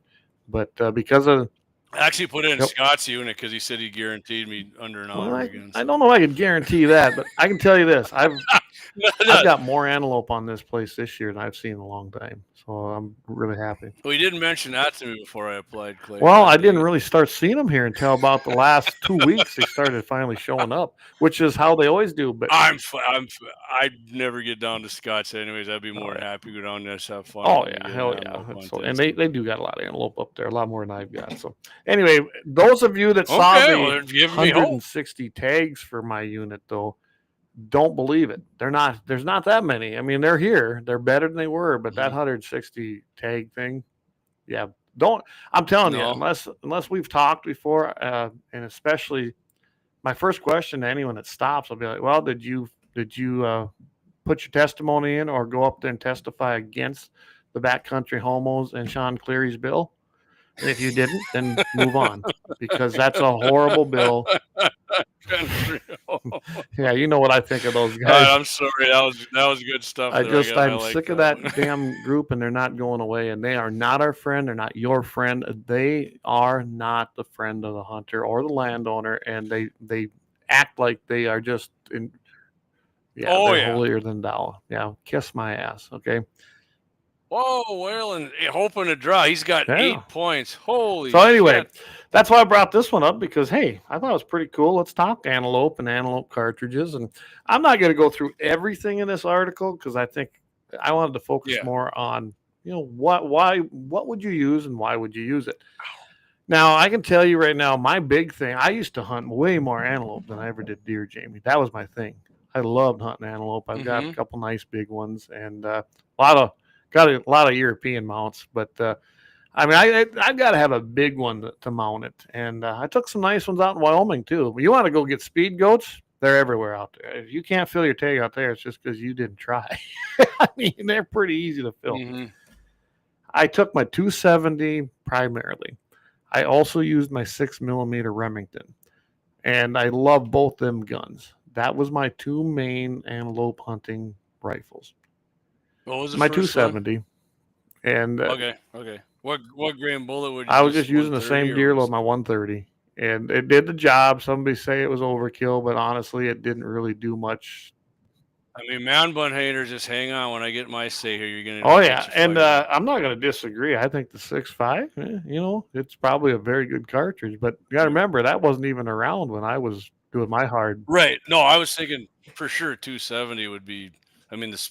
Yeah, no. Go ahead, Clint. Before I give you. I was using the 270 primarily because that was the very first gun I bought out of high school, and I really was familiar with it. It's the only one I really had other than the Swift, and I wanted something a little bit more than the Swift. So that's what I took. What is that? Winchester. Winchester right? Model 7. First year they came back with the claw extraction, like the pre-64s, and I love that gun. It's one of my favorites. But now I bought a 6mm Remington.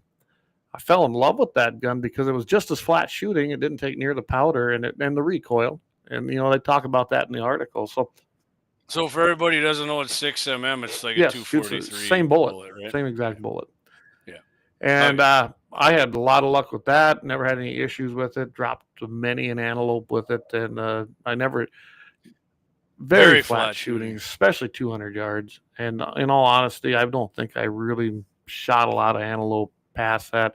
I know Eric, he can remember that when I went out with him and his brother, and I was very out of shape, and we took off running after some antelope, and let's just say I had an assist, okay? I definitely had an assist. But we did fill those tags too. But I really enjoy using those two cartridges. And if you read the article, they do mention both those cartridges, along with the 243, and there's nothing wrong with that. It was Ron Spolmer, right? Which I do. Ron Spolmer knows tons of very knowledgeable dude. And he really got into some really great information that I'm not going to bore everybody with. I really am not. Yeah. Go. If you want to hear him do it, go down and look up Ron Spolmer. I mean, he really laid it out. I can tell you this. I've hunted a lot of antelope. antelope are very territorial, it seems like, but when food gets short and or there's a lot of pressure, they will move on. I mean, I've seen them circle out and come back. I mean, I've waited them out. Oh yeah, huge because they're circles very they'll make. curious. They're very curious. They'll take off because that's what they do. They run. I mean, they've been clocked at 60 mile an hour, and I think they go faster. Some people swear that. I'd say 70, but I mean, and if you never seen it, like the buck will steer the whole herd. Oh, absolutely. Behind. And one other thing the article mentioned was about how bucks they'll grab a doe, kind of push her off into a corner. You know, I want to be alone. Yeah, they're freaking. And they do get them. And then when you see two bucks fighting, which I've seen, it's survival and it's who's ever the strongest. And when that buck gets finally defeated and submits, the smaller one generally, they do escort. I've watched them do it. We've got a piece over here where they come and they do this all the time. I've literally watched that big buck then escort them little ones out. It's like, yeah, here you go. You better freaking move on, man. Or I'll kick your ass again. Yeah, like I said, antelope are ruthless bastards. You go, that's a cute animal. Doug says, do they say what the average shot distance is on an antelope? Well, this guy's like, I've never had to take one over 400 yards, which I haven't either. Well, I'm sure people have done it. Both of mine. But I can tell you that I bet you most of mine are taken at 200 or less. Not all of them. I've shot out farther. I would say most. But most of mine, you got to remember, I'm hunting private land primarily all the time. Even, before we owned this place, I was still at my grandpa's place. And I just didn't have to compete on public access land. I just didn't. I was fortunate that way. Yeah. So that makes a difference too. Yeah. How much pressure they're on. And so he goes into all this and how their horns and all, they shed that outer sheath all the time, and it starts building at the base. There's about a 4 to 6 inch kind of bone. And they do have horns, not antlers. Not antlers. They're not even really a horn, but we'll call them a horn. I mean, they don't. Yeah, well, it looks like Eric's drink there. When you get the Euroscope, you can pop it right You can, but it'll there. disintegrate after a very short time because it's kind of made of a hair type substance. I don't know how you describe it. So that I can see the hairs on your hand.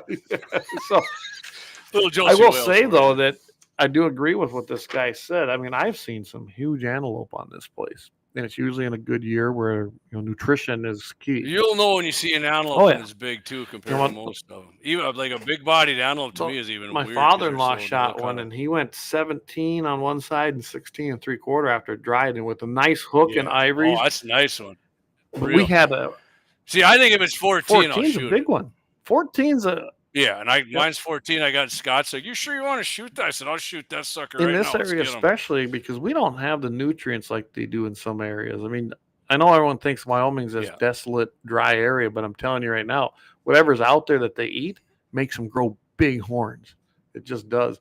Mm-hmm. And we've had some here. Now, this year, I expect, and I've already seen some that have got some, I'm telling you, I think we're going to see some bigger bucks on this place, but we've had outstanding grass. We've had rains and grass. And I mean, they love gosh. And there's so much that's been cut that, well, even we started today. I said I wasn't going to, but we did do a little. We're going to probably bail. Well, we're bailing up with square bales, but the antelope are on that field. So I'm not cutting that whole field because it ain't worth it. What's that? I don't blame you. I said, you get your workout in. Yeah. I mean, I'm telling you right now, the alfalfa everywhere is in full bloom again and coming, and it just looks lush. So I expect to see some very nice antelope. Now, some of the things this guy has talked about, he talked about the 243, and I do own this one as well, the 25-06. See, I thought of that one too for sure.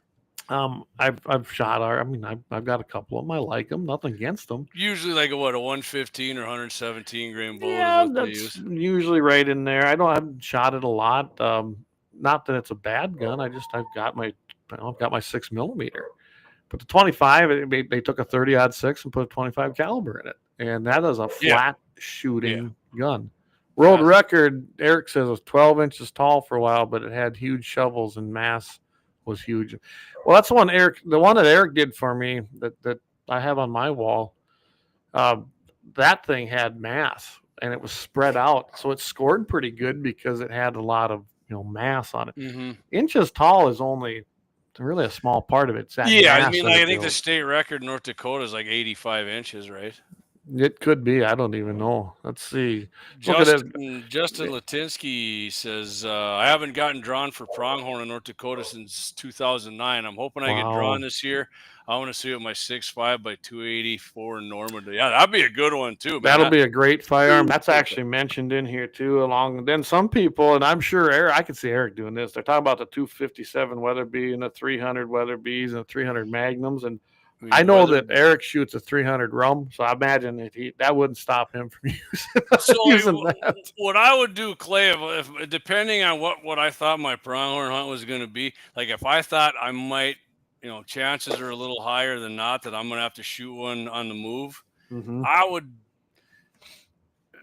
243 or like that 6mm would be awesome. But I tell you what, Clay, and I did the test. Axe and I did the test with my 6.5 Creed, 95 grain. Oh, that's pretty light for an antelope, JD. No, it's not a 95 grain. An antelope. If you've never shot an antelope and walked up when it's down, the first time you do, you'll be like, "Holy shit, that thing's small." Yeah, they're way smaller than you think. Yeah, and it's a 95 grain VMAX, and that thing was coming a 22-inch 6.5 Creed. I believe. Axe, if you remember, I'm pretty sure it was like 3,280 feet, 30. And I mean, the BC on that 95 grain VMAX is high. That would on a run, and our buddy, I'm having a blank there. He shot many deer with his Axe's buddy's son. He's been in a shooting contest. It works awesome for him. Well, they talk about the Creed more on here. Yeah, and you go in a lighter bullet with a Creed, that thing will absolutely be. Well, it handles a high ballistic coefficient. It does. And this one here, let's see. And Clay, the groups I was shooting with that were under an inch, I was getting like 3/4 inch groups with the 95 grainers. It's just like he said, when you take a 243, which is shooting that same bullet as 6mm, the standard twist is an 8, right? Well, and then they jump it up to a 10, and then that 243, that particular bullet that can handle that ballistic coefficient, and that comes into play. That kind of is one thing too. If you're going to be in a windy condition, which let's face it, the Dakotas or Wyoming, which is prime in Montana, usually on flat, wide open shit too. So then you're going to want to be looking at that. Can your bullet handle the wind? Is the ballistic coefficient going to be your enemy, or is it going to be able to do it? So it kind of depends on. You probably should have both guns with you on your hunt and see which one you need that day, because wind can just boom pop up. I mean, we know. I'm kind of with you on either the, and you could use a 6 Creed would be freaking awesome too, because they're fast as hell. But I mean, if you're going traditional, I mean, I'm with Clay. You can't go wrong with that 270. I mean, if you're a big meat hunter, I'm not shitting you. That might mess up that antelope pretty good. But so this guy, he uses a Dakota Model 10. Is a single shot chambered in a 25-06, 92 grain hammer hunter at 3,400 Yeah, he likes some feet hammer bullets. It's a hammer bullets company. I know he does. It's all copper bullets. Yes, and he zeroes it at 275 yards. And he's right. You got 3 inches high at 150 and an inch and a half low at 300. So he knows where it shoots. I mean, the deflection in a 10-mile-an-hour wind is 7 inches, 7.3 inches. That's money right there, really. So I mean, it's an old schooler. It is, and I can see why he does, because it shoots flatter and the drift is less with a 257 Weatherby, but you don't have to, you don't have that big whomp that you do with the 257. Yeah, so. 257. Yeah. I mean, I've got 257 Roberts, and I like that gun too. See, but old Spolmer's a bigger reloader, so yeah. But if you're just going with like what everybody can get, I'd agree. 243 or something, you get that 95 grain or 100. Get the 95 grain. Maybe I think they make 100. I mean, that might actually be. I mean, just for hell, I've got some 90 grain bullets that I bought years ago. I think they're Sierras that I had loaded for my 270. I've used those on antelope. Now you think about it. I'm pushing a 90 grain bullet from a 270 cartridge with some powder back in it. Oh, that's got to be. That's a 3,500. That's got to be flying. I never ran it through a chronograph. I should, because Clay, like I'm saying, it was almost out of my Creed. That thing was almost going 3,300. Dougie and I were freaking shocked, and we're like, "What?" It was a radar. Oh, you got one of them old wire chronos. I do, but Dougie's got the freaking radar on his. Yeah, I think I'm going to break down and get the radar one. I've read enough about them now that I think that's so much more convenient. 18 wheels and a dozen 6-shooters. You heard me laugh earlier. This is why. He says 6.5 Creed 140 ELDM, 41.5 greens of H4350. Can do anything. Don't you listen to the Hornegay podcast? I love it. The Hornegay podcast. I do listen to them guys. Hornady bullets definitely aren't my favorite. You can get the 95 grain, I think, or the 90 grain in the Nosler too, if you want, which kicks out. But yeah, the Hornady. I mean, my experience with Hornady bullets. I mean, if you hit a bone, not a fan. But I am going to, that's the ballistic tips. I am going to be, my Creedmoor, I am using the Hornady 129 American mule deer. And I thought it was American whitetail. Not for me, because I'm going to get a muley tag. So. I can tell you this right now. Like the powders, my powders are primarily ramshot powders, and I switched to them years ago. Mm-hmm. I still got a little IMR. I do use a little H, in my rear. Yeah. I got a little H414 around still and Hodgins, but I'm definitely a fan of the Ramshot, which Hodgdon owns now. Which they own now, and but primarily most of my loads I built around the Ramshot powders because they're simple, they're granule, and they're clean. They love burn it cleaner than anything. Yes, they do. So. And man, like in my Creedmoor, which hey, everything shoots good out of a Creedmoor, man. Just don't kid yourself. Creedmoor, I got one sitting back here. I got two now, but. Got two, one for each of you. Anyway, I found a real cool antelope. Can someone come and hold the spotlight for me? Eric says, "Oh God, that's great." Lynette says, "Have you guys got antelope before?" Yeah, me personally, I've shot 2 antelope bucks. Many times I brought my friends up to our place to shoot antelope does. You could get doe tags pretty much at will. And Clay shot many.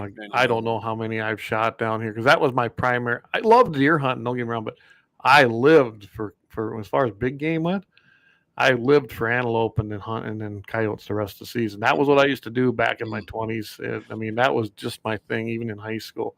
So I eat a lot of antelope. I love antelope steak. To me, it tastes better than deer. Mm-hmm. But here's the key. Canned antelope is what I like. The canned antelope. Don't run the living piss out of them. Get out of your vehicle and walk and sneak on them. Get yourself one of them flat shooting 25-06. There you go. Eric says Hornady bullets suck unless it's Yotes, prairie dogs, or gongs. I agree, Eric. If it's the VMAX, I agree with you, man. But I use a 55 grain VMAX in my Swift. That's what that gun shoots or bondeds or I'm not as negative about them. But the VMAX or the SSTs for deer, them things fucking blow up. I don't know what I'm worried about. We're not on radio.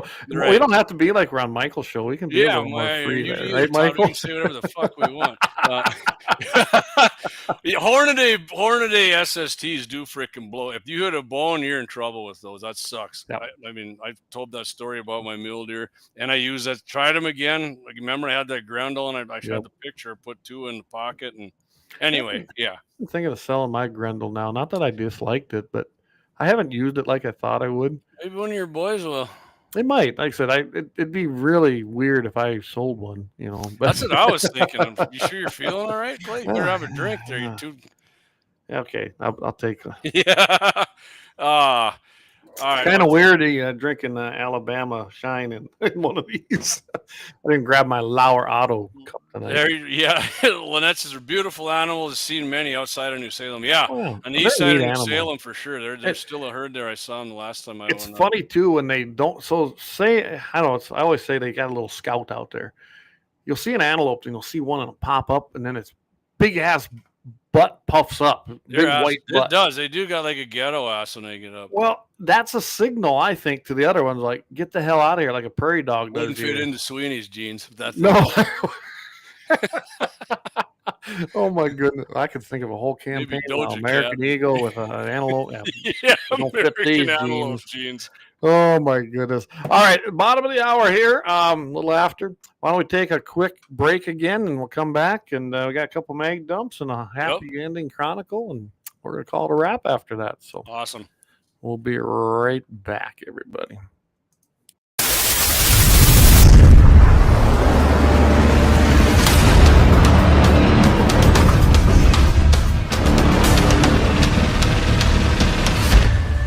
LAUER Auto Repair, located at 309 South Washington Street in Bismarck, North Dakota. Give them a call at 701-258-6308. The team of mechanics at Lauer Auto can take care of any problem your vehicle is having. And when you do business with Lauer, you can be assured you're doing business with a pro Second Amendment America First repair shop. There are plenty of other auto repair shops in the Bismarck-Mandan area. But why take a chance at patronizing a shop that might not have your beliefs at heart? Make no mistake.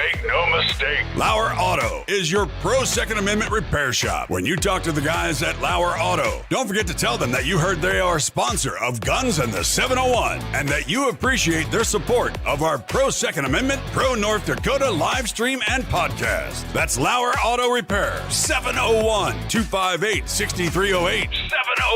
701-258-6308. Located 309 South Washington Street in Bismarck, North Dakota.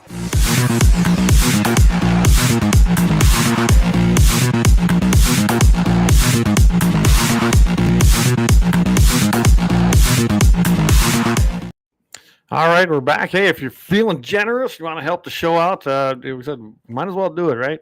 Just look over there. You'll see Guns and 701 donation. Go ahead and hit that QR code and give us a little, mega, that's best, right? You like what you're hearing? Ultra mega boys on here, baby. And I think, last conversation I had with Leon, I think we got something cooking there. So stay tuned because we might see something here later this fall, maybe before the end of the year even. So I think that'll be fun because he'll have a complete different show, everybody.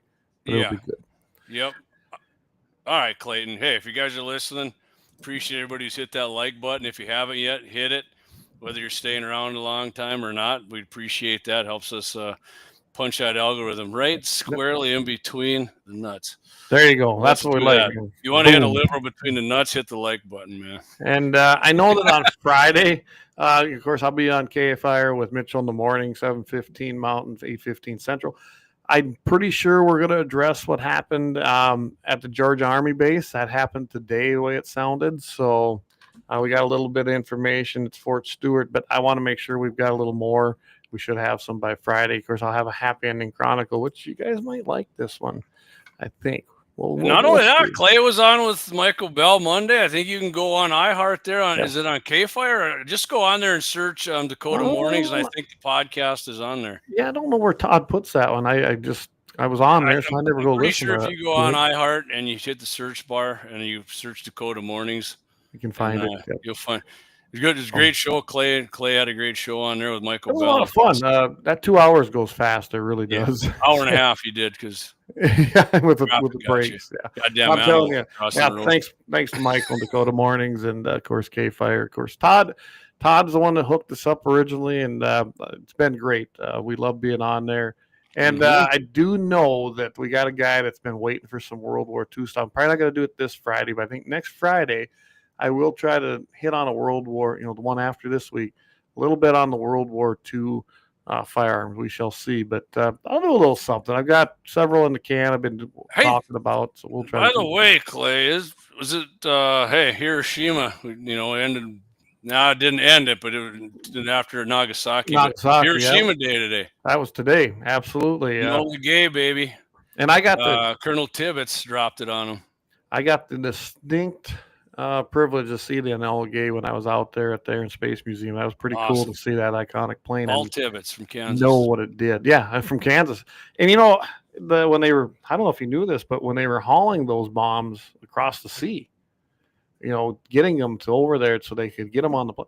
They had an idea, but only one guy on there, he didn't even know. I think he was the captain of that boat. He didn't even know what he had on it. He had an idea, but it was pretty secretive. The mission was off the books. It didn't exist. And the USS Indianapolis, and then after they dropped the bomb off and came back, a Japanese submarine sank him, and a bunch of their guys died, and the freaking sharks had a feast on them. That's Jaws, the captain the boat on Jaws. And then they ended up court-martialing the guy and basically I didn't know that. They court-martialed the captain, saying that he should have zigzag maneuvers and this and that. They even called in the Japanese submarine captain to testify, which I don't think they were happy with the testimony, the prosecutor, because they wanted to basically have someone had to pay type thing because of the casualties. Because God, the political correctness was even around then. It was then.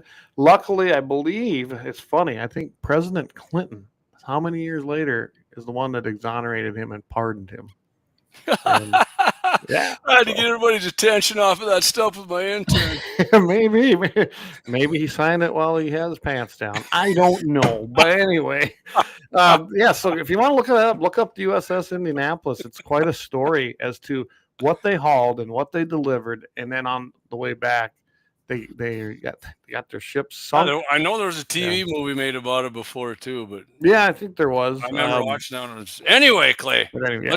let's get to it. We got down that history trail. We'll be here another hour. Yeah, oh shit, I'm in. I mean, I just my game.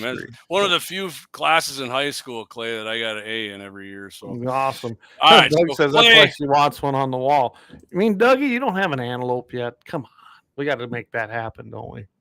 He had a tag like 4 years ago and he wouldn't shoot one. Wow, we'll have to help him. These big game hunting snobs. All right. Let's move on. Right. So Clay, when it comes to lights, lumens, right? I like this one. Candela. I didn't even know there was a difference, Jamie, till you. Yeah, I didn't either. I just thought, right, the higher the one, the bigger beam and all this other shit. Yep. I got this out of American Rifleman. Short article here.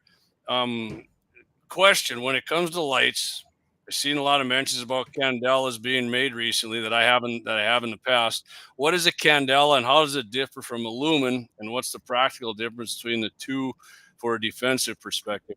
So it sounds like it's going to be a long answer, and this guy breaks it down pretty quick. He says, I thought he did a good job with it. He really good job. Answer: how light is measured and quantified. And you're like, well, that doesn't sound very simple. And then he says, simply stated, and I'm going to read a little bit here, but lumens measure a light source's maximum output power regardless of direction. Candela, on the other hand, are a measurement of the source's focused intensity at a given distance in a specific direction. Lumens have long been the name of the game in the light world, but during the past few years, more emphasis has been placed on how effectively a given product utilizes its light to illuminate an object or threat downrange, not just its overall, quote, horsepower and lumens. And depending on the arrangement of a light's interior reflectors, a light source's high lumen output does not necessarily translate to greater candela measurement. I didn't know this either, Clay, what he says here. In flashlight parlance, high candela models are often referred to as turbo lights. Yeah, and I've seen that term before. I have too. I didn't know what it really meant. Yeah. So a candela is actually the ones that my buddy Healy actually kind of brought me. He kind of talked to me about this a little bit. He didn't get too into it, but yeah, the candelas, because we always wondered, he bought like this super expensive $150 Smith & Wesson light, and I got this, like, I don't remember what it was, Browning. It was like $100 and some bucks too, and I'm like, I wonder why yours has a brighter beam downrange than mine does. And he's like, well, the lumens. Well, he was wrong. The candelas were higher. Right? Yeah. You're looking at the lumens, and I'm like, well, the lumens are the freaking same. How the hell is that? So yeah, I mean, so the lumens are the. Now, see, I'm confusing myself with it right now. Even candelas are the ones that I want when I'm out. Right, that's the ones. Higher candelas as I want. Like if I'm out hunting porcupines and I want to spot them way downrange. Yeah. If you want it to look like daylight in your room when you turn it on, then you get the high candelas. Yeah, and then you can take it. It goes way farther that beam does, and I did not know that. I really didn't. I figured more lumens meant best. Yeah, that just meant the best thing ever, right? Yeah. And I did buy one for my buddy Monty Beard at Interstate Batteries. This thing will burn through paper. Well, it still wasn't. I'm like, well, yeah, but it doesn't go. How can it be that high? And I mean, when you turn it on, it looks like the sun comes out right around you. Yeah, it might light up the world, but it doesn't really do. Yeah. So now you know whatever you're looking for. So, for all you guys that like to use the one-eyed hound, make sure your Candelas are higher than your lumens. Right. If you don't know, you don't know. So, like, can you say like lumens and rhymes with rumens? So, like, you light up your room more? Or you're rooming an animal. You're rooming. Yeah. Anyway. Yeah.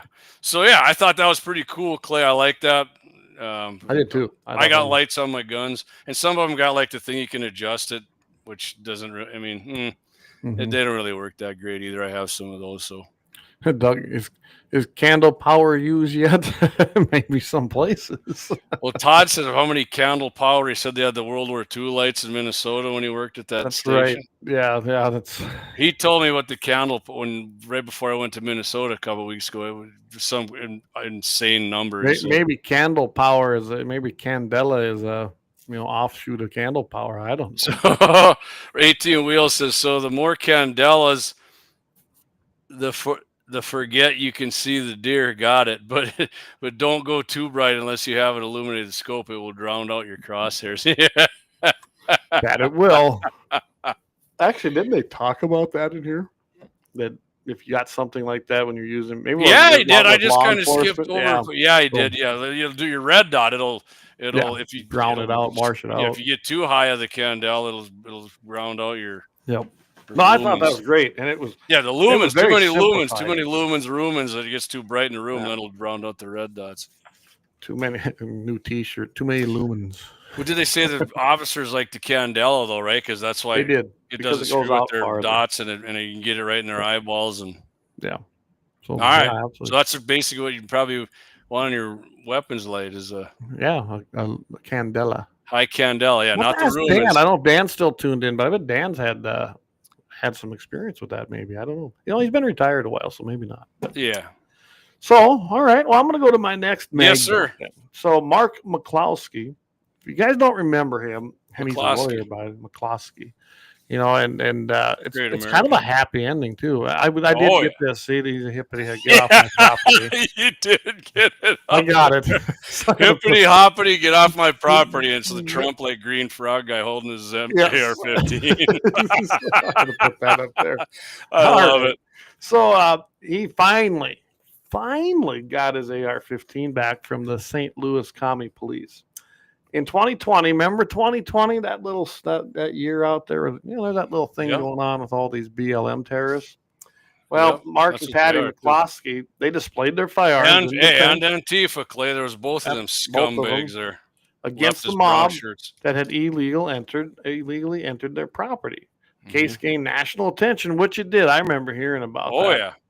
And because they had a radical member. We had a ton of prosecutors and people in those offices, still do. We're weaning them out. But in St. Louis called Kim, her name was Kim Gardner, and she decided to go ahead and prosecute these two people.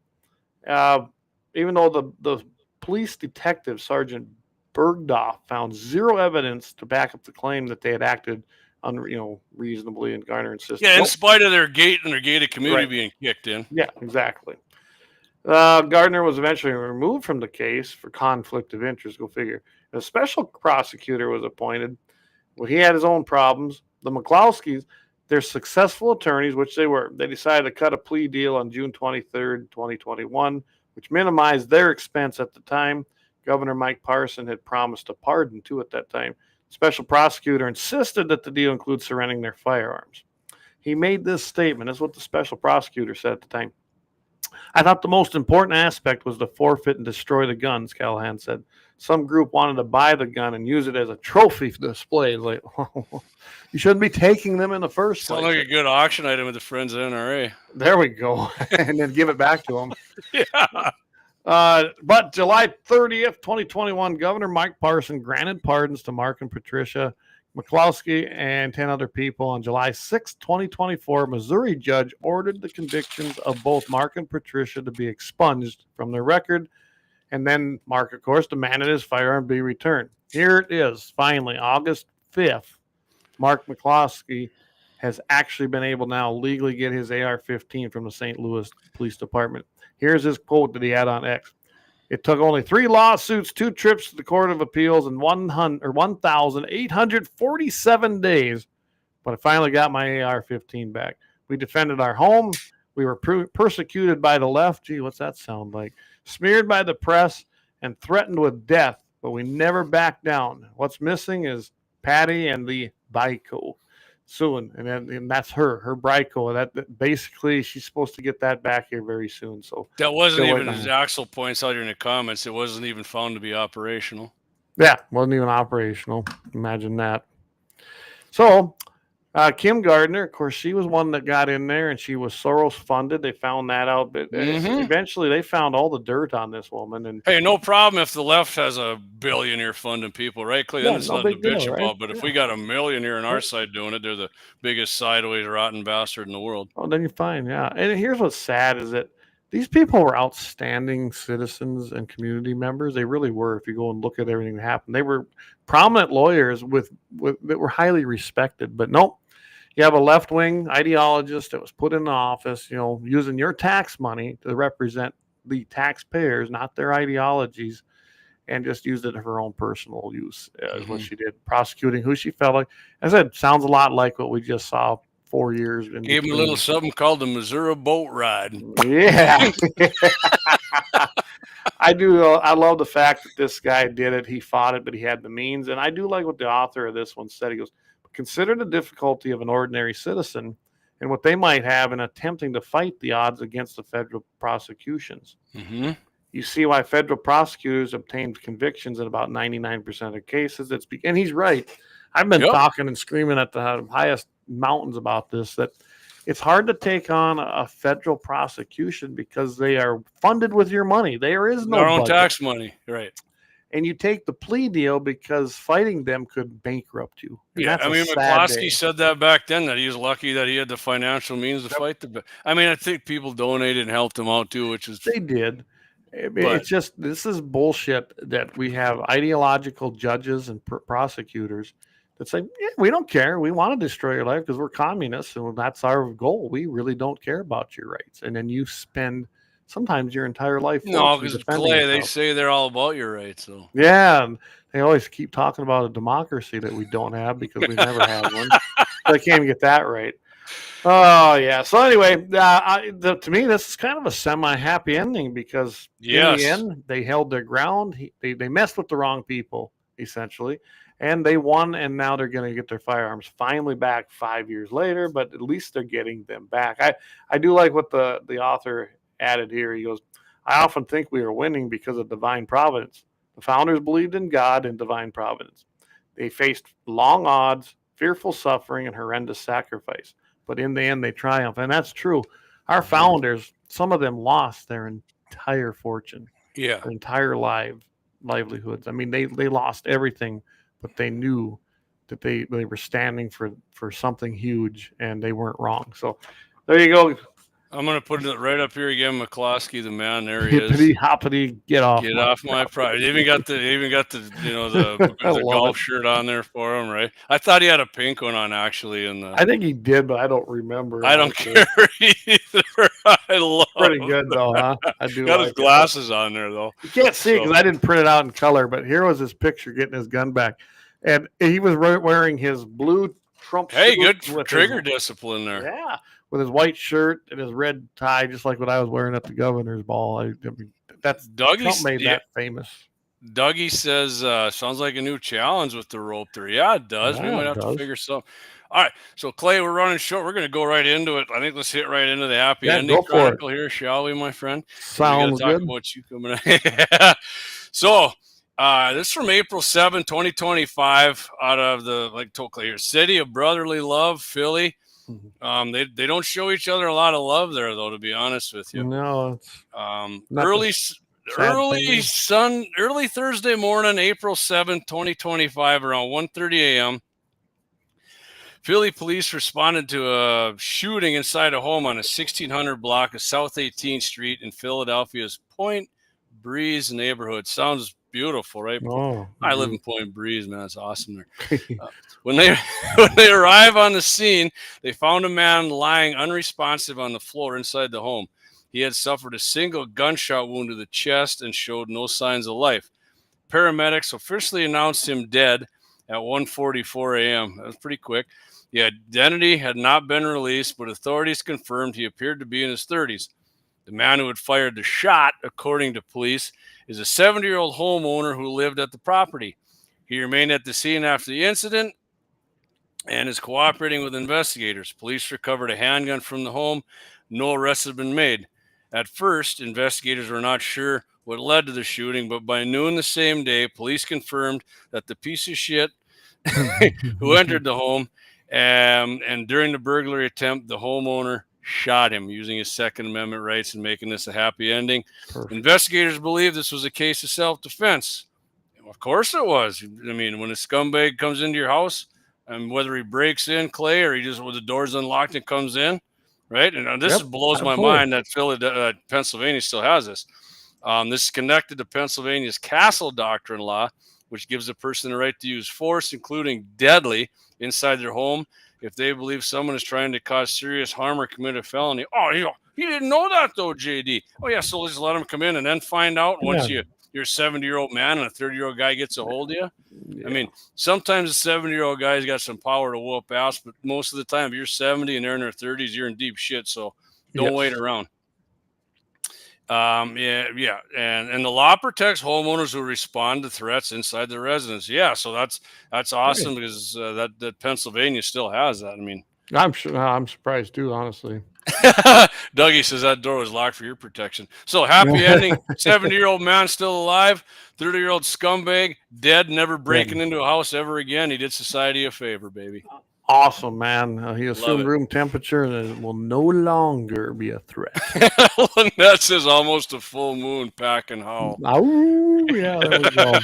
All right. Well, before we go here again, I want to throw this up here because it's coming up next week. And I know it's free advertising for them, but they got the Rods and Rock car show in Carson because I'm going to be there. It's going to be just across from where the Grant County Fairground is. It's Saturday, August 16th, 9 to 3 p.m., all mountain time. If you want to register, they do have a website you can go to as well. Just go ahead and search out the Rods and Rock car show in Carson, and it'll bring it right up. They don't have it's a Google site. I don't know, something about google.com. I don't know. Anyway, I don't do Google. Here it is. There's the flyer. And Rods if you want that, rockcarshows.com. If you do want this flyer, let me know, and I just send me an email at guns@gunsinthe701.com. And I will respond and send it. You got a hole-in-one contest there, too. It says. Yeah, and if you do it, 11:30 to 1:30. $25,000 if you hit it, man. If you don't care about your tires, they got a burnout contest at 12 p.m. And it's $10 to get in, so not a big price, and you can bring anything in there. I mean, you got picture, man. Looks like a good crowd there. Oh my goodness, you should see the cars, and then they got tractors and semis. They've expanded it to motorcycles. It's a lot of fun. It truly is. I do encourage you to get out there and do it. And good, I'm going to put my pickup up there and have it because I'm going up there for the fair anyway. Again, late. Make sure you get that banner, Guns of 701 banner on the back. Take that. I've got my Farm Bureau stuff. I'll be getting the tickets on the Freedom Delivery Systems because we got 2 of them. I think you're going to love these 2. And I'll be set up there enjoying the day and having my unrestored original 62 GMC. Speaking about banners, Clay. There we go. Do we get something worked out with Gene? Maybe the banner's going to hang up here at the Dakota Territory Gun Collectors Show for. I think he's planning to do it because he's got one of our banners, or did we get it back? Yeah, so if you're listening to Dakota Territory Gun Collectors Gun Show, September 13th and 14th, the Sheer Howe Event Center, 212 North Main Street in Mulbridge. Got something for everyone there. Mission $10.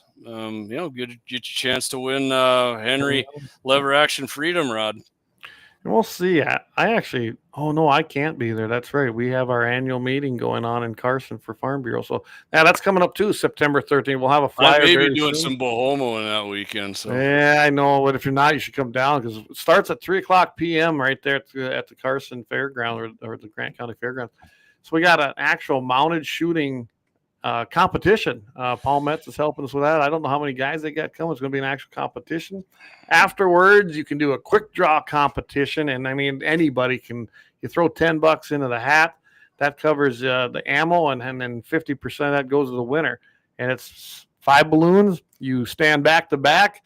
You're shooting your blanks at these 5 balloons. You got 6 shots. I know this sounds easy. Trust me, it's not, but it's a hell of a lot of fun. So you want to come up there and have a great afternoon. It's going to be probably a beautiful day in September there in the Grant County Fairgrounds right there in Carson, North Dakota. And afterwards, you can come to our Farm Bureau annual meeting. We're going to have a great meal. D&T Catering. Tell Daryl I said Trump kicks ass. I will do that. Maybe I'll just have a sticker I'll just put right on. No. Anyway, I don't have a. Go ahead, Clay. Well, I was just saying. Anyway, we got a great meal. It's going to be pulled pork and fixins, and I think potato salad, macaroni. I mean, we have a good. Can't beat that, there. man. So, and it's free. There's nothing. If you want to donate, great. But if you want to join Farm Bureau, even better. But just come check it out. Don't be a tight ass. And we are trying to grow the Farm Bureau up there and do some things. I know at the fair we just decided at the meeting Monday. We're having cards printed up in Lemon here. We're gonna, for every 4-H kid, they're gonna go to the vendor there who I just talked to her, and she's a fantastic gal there, and she's gonna take these cards and free ice cream from the North Dakota Farm Bureau in Grant and Sioux County for all the 4-H kids that attend, and they just go up and give her the card, and they get a big scoop, the way it sounds, of ice cream, any kind they want. So as long as you have it. Lynette reminded me of something here. What's going on in Golden Valley, Clay? I don't have a picture of it on here, but you can look it up if you want on like Facebook. And I'm not sure. The Golden Valley Rally, that's August 16th and 17th. Golden Valley, North Dakota. Where's that at, JD? It's about 14 miles west of Beulah. August 16th, like I said, the rural fire department is going to be serving burgers and brats at 11. Like, you can find the flyer here. There's going to be a big rodeo. I don't know when the rodeo starts here. I'm trying to find it, but Enzy runs at it. I'm trying to zoom in on this picture. I'll tell you what, I'll have it. Okay, August 17th, you're the Wayne Herman Invitational Extreme Bareback and Bronc Riding. That starts at 1 p.m. That's going to be just on the north side of Golden Valley, right where the school is. Like I said, the 16th, Fireman's Picnic, 11 to 3, a vendor show. They're going to have inflatables for the kids. And Clay's talking about car shows here. There's going to be one there, too. I guarantee you my Uncle Dean's going to have some cars. And that 12 p.m. to 3 p.m. car show and shine. No entry fee. If you're up there, you get yourself that's the 16th of August. Bring your car up. Pick up whatever you got, like Clay's got. And 6 p.m., I've been to this before. It's awesome. Shootout bull riding. Tickets at the gate. Gate opens at 4 p.m. Calcutta, 5 p.m. Bulls Buck at 6 p.m.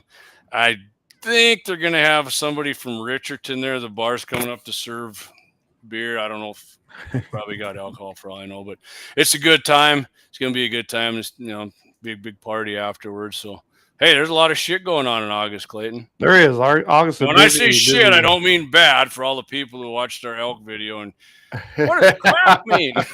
Yeah. Saturday, August 16th and Sunday, August 17th. Golden Valley, North Dakota. Yep. All right. What's Dougie got here? It's the same weekend as the pistol shoot. I'm confused. Okay. Okay. Sorry, Axel. All right. Anyway, so again, we are here every Wednesday night, 7 o'clock p.m. Mountain, 8 p.m. Central. Every Friday morning, Mitchell in the morning, 7:15 Mountain, 8:15 Central. Now, I got a pretty good one, I think, planned for him. I think it's going to be an unusual, well, not unusual. It's just going to be a different twist on our happy ending chronicle. I can tell you that. Hopefully, I have some updates on what happened with the 5 soldiers that were shot at the Fort Stewart Army base down there in Georgia. Georgia. Them gun-free zones are working real well, aren't they? Yeah. Well, it's military base, Clay. What do you mean? Yeah. And then I'm actually going to talk about on the radio, might as well, that this is National Shooting Sports Month, and we might as well have something on that. So I guess that's if Governor puts something out. Yeah, I'll have to ask Kelly. We might have to ask him about that. Maybe he doesn't know, and that's not his fault because a lot of people don't know that. So man, I got hard. Yeah. All right, everybody. Thanks for joining us tonight. It was another fun episode, and of course, like we say every single week, keep your powder dry, everybody. Stay safe. Get out, shoot some guns, and I like what Scott always said: eat some meat, wear some fur, and drink some milk. Guys, have a great weekend.